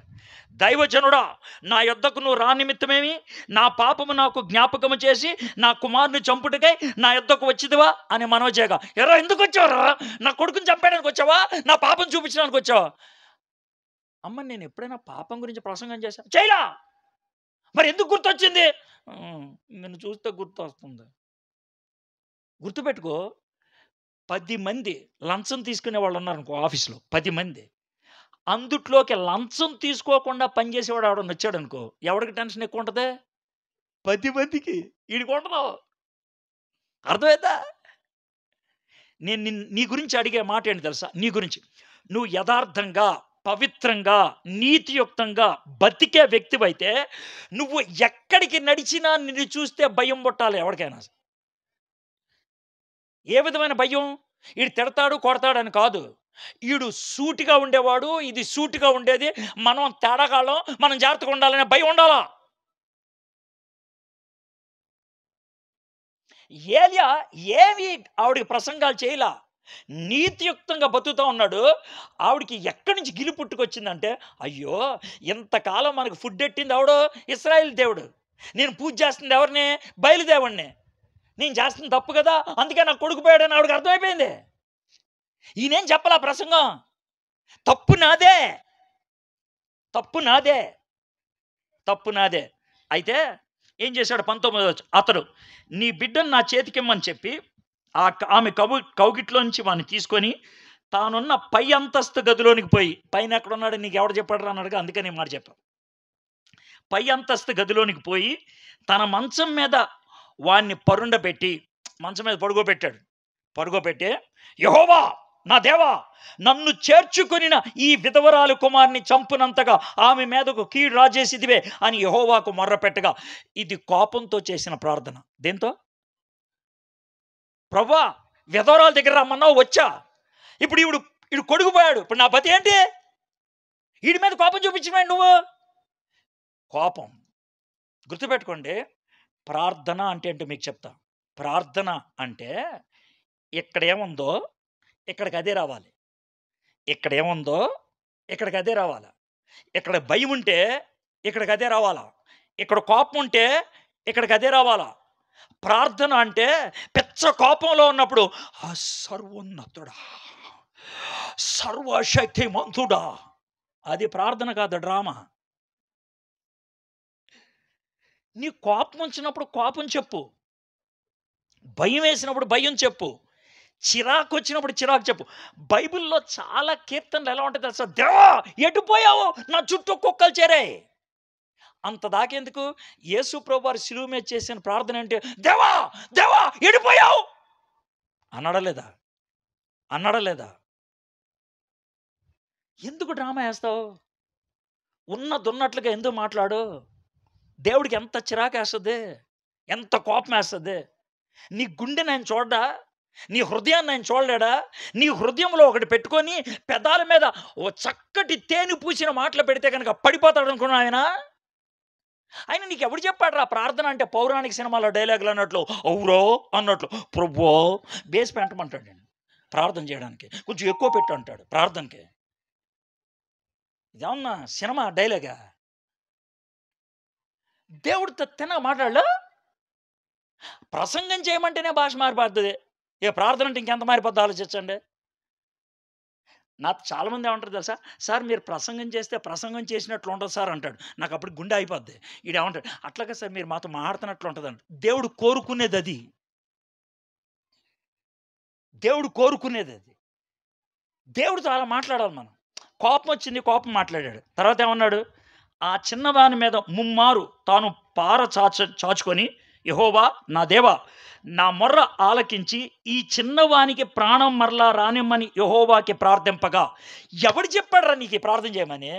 అంతకుముందు ఎవడన్నా ప్రార్థన చేస్తే లేచినోడు ఉన్నాడా? లేడు.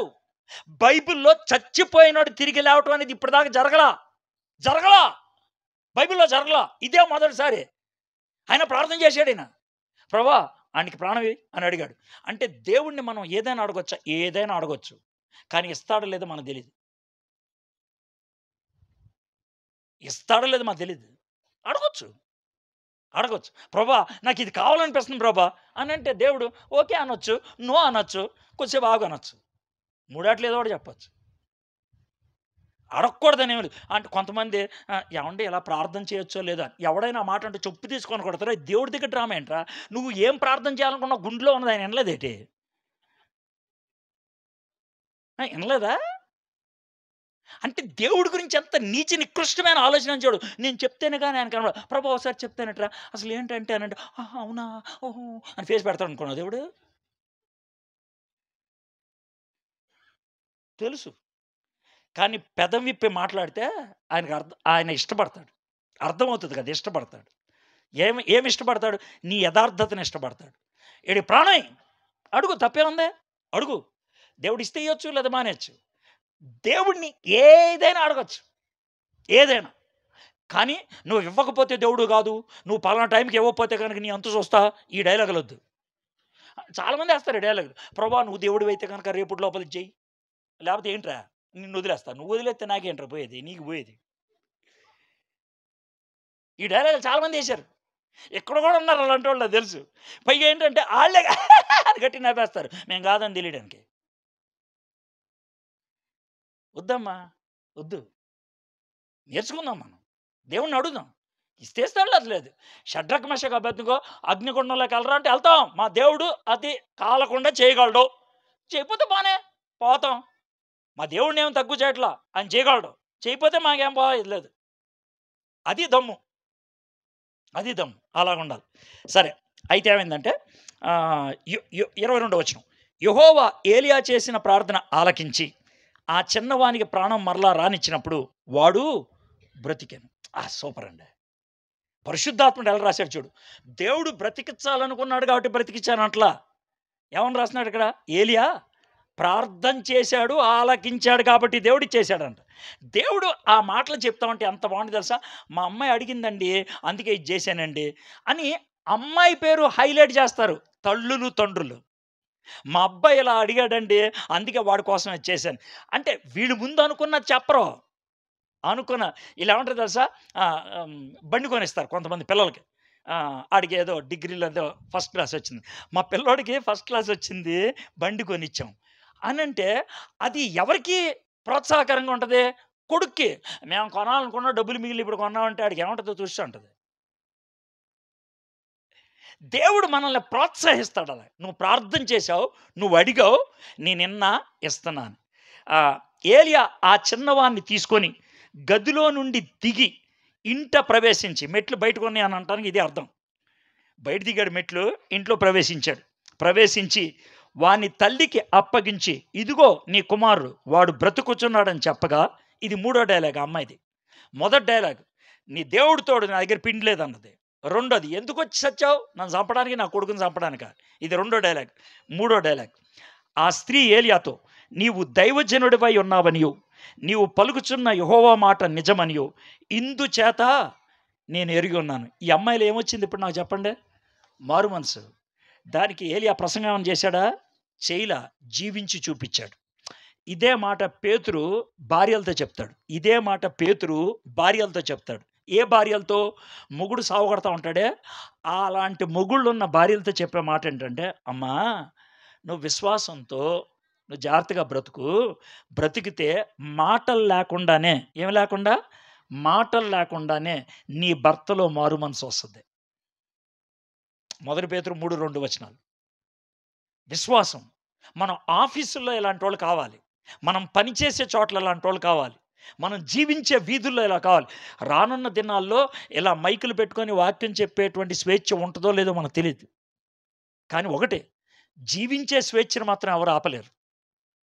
అవునా కదా? నా విశ్వాసం జీవితం ఇది అనంటే, రేయ్ జీవించడానికి వీల్లేదని చంపేయొచ్చేమో కానీ ఆపలేరు. చంపేయొచ్చేమో కానీ ఆపలేరు. దేవుడేమన్నాడు తెలుసా? అలాగ జీవించి చూపించు, బతుకులు మారతాయి. మొండి బతుకులు మారటానికి ప్రసంగం కాదు కావాల్సింది, మారిన జీవితం. ఆ జీవితాన్ని మనం కలిగి ఉందాం. ఈ 24 వచనాల్లో ఏలియాని దేవుడు ఏ విధంగా పెంచి పోషించాడో మనం చూసాం. విశ్వాసంలో ఎదిగేటట్లు చేశాడో చూసాం. ఇంటికెళ్ళిన తర్వాత 18వ అధ్యాయం చూడండి. దేవుడు కోడి పుంజుని పందానికి తీసుకెళ్ళినట్లు తీసుకెళ్ళాడు. ఆ పందెం పుంజు జస్ట్ 36 పదాలు కలిగిన ప్రార్థన చేశాడు. ప్రార్థన పూర్తి కాకముందే వర్షం కురవడం, అది అగ్ని కురవడం మొదలుపెట్టింది. అంటే ఆ 36 సెకండ్ల ప్రార్థన కోసం 36 నెలలు సిద్ధపరిచాడు దేవుడు. దేవుడు మరి మీ జీవితాన్ని దేనికి సిద్ధపరుస్తున్నాడో, ఆ సిద్ధపాటు మీ జీవితంలో ఉందో లేదో ఆలోచించుకోండి. ప్రార్థన చేసుకుందాం. మా దేవా, మా ప్రభువా, ఏలియా గారి జీవితాన్ని నుంచి ఏలియా గారిని విశ్వాసంలో సిద్ధపరిచినటువంటి ఆ విషయాల గురించి మీరు మాకు నేర్పిస్తున్నటువంటి ఈ పాఠానికే మీకు వందనాలు. మా అందరికీ ఇది అవసరం, ప్రతి ఒక్కరికి. ఇది వీళ్ళకి అవసరం లేదు అంటానికి లేదు. ఇప్పుడే మారు మనసు పొందిన వాళ్ళు ఉన్నారు, చాలా కాలంగా సేవ చేసేవాళ్ళు ఉన్నారు, ఇంకా ప్రభు దగ్గరికి రానోళ్ళు ఉన్నారు. ప్రతి ఒక్కరికి అవసరమైనటువంటి ఈ మాట మీరు మాకు వినిపింప చేశారు. దానికే మీకు వందనాలు చెల్లిస్తూ, మేము కూడా ప్రభా నీ అందు మెట్లు మెట్లుగా, అంచెలంచెలుగా, నెమ్మది నెమ్మదిగా మా విశ్వాసంలో ఎదగలిగినట్లు కృప చూపించమని యేసు నామములో ప్రార్థన చేయుచున్నాం తండ్రి.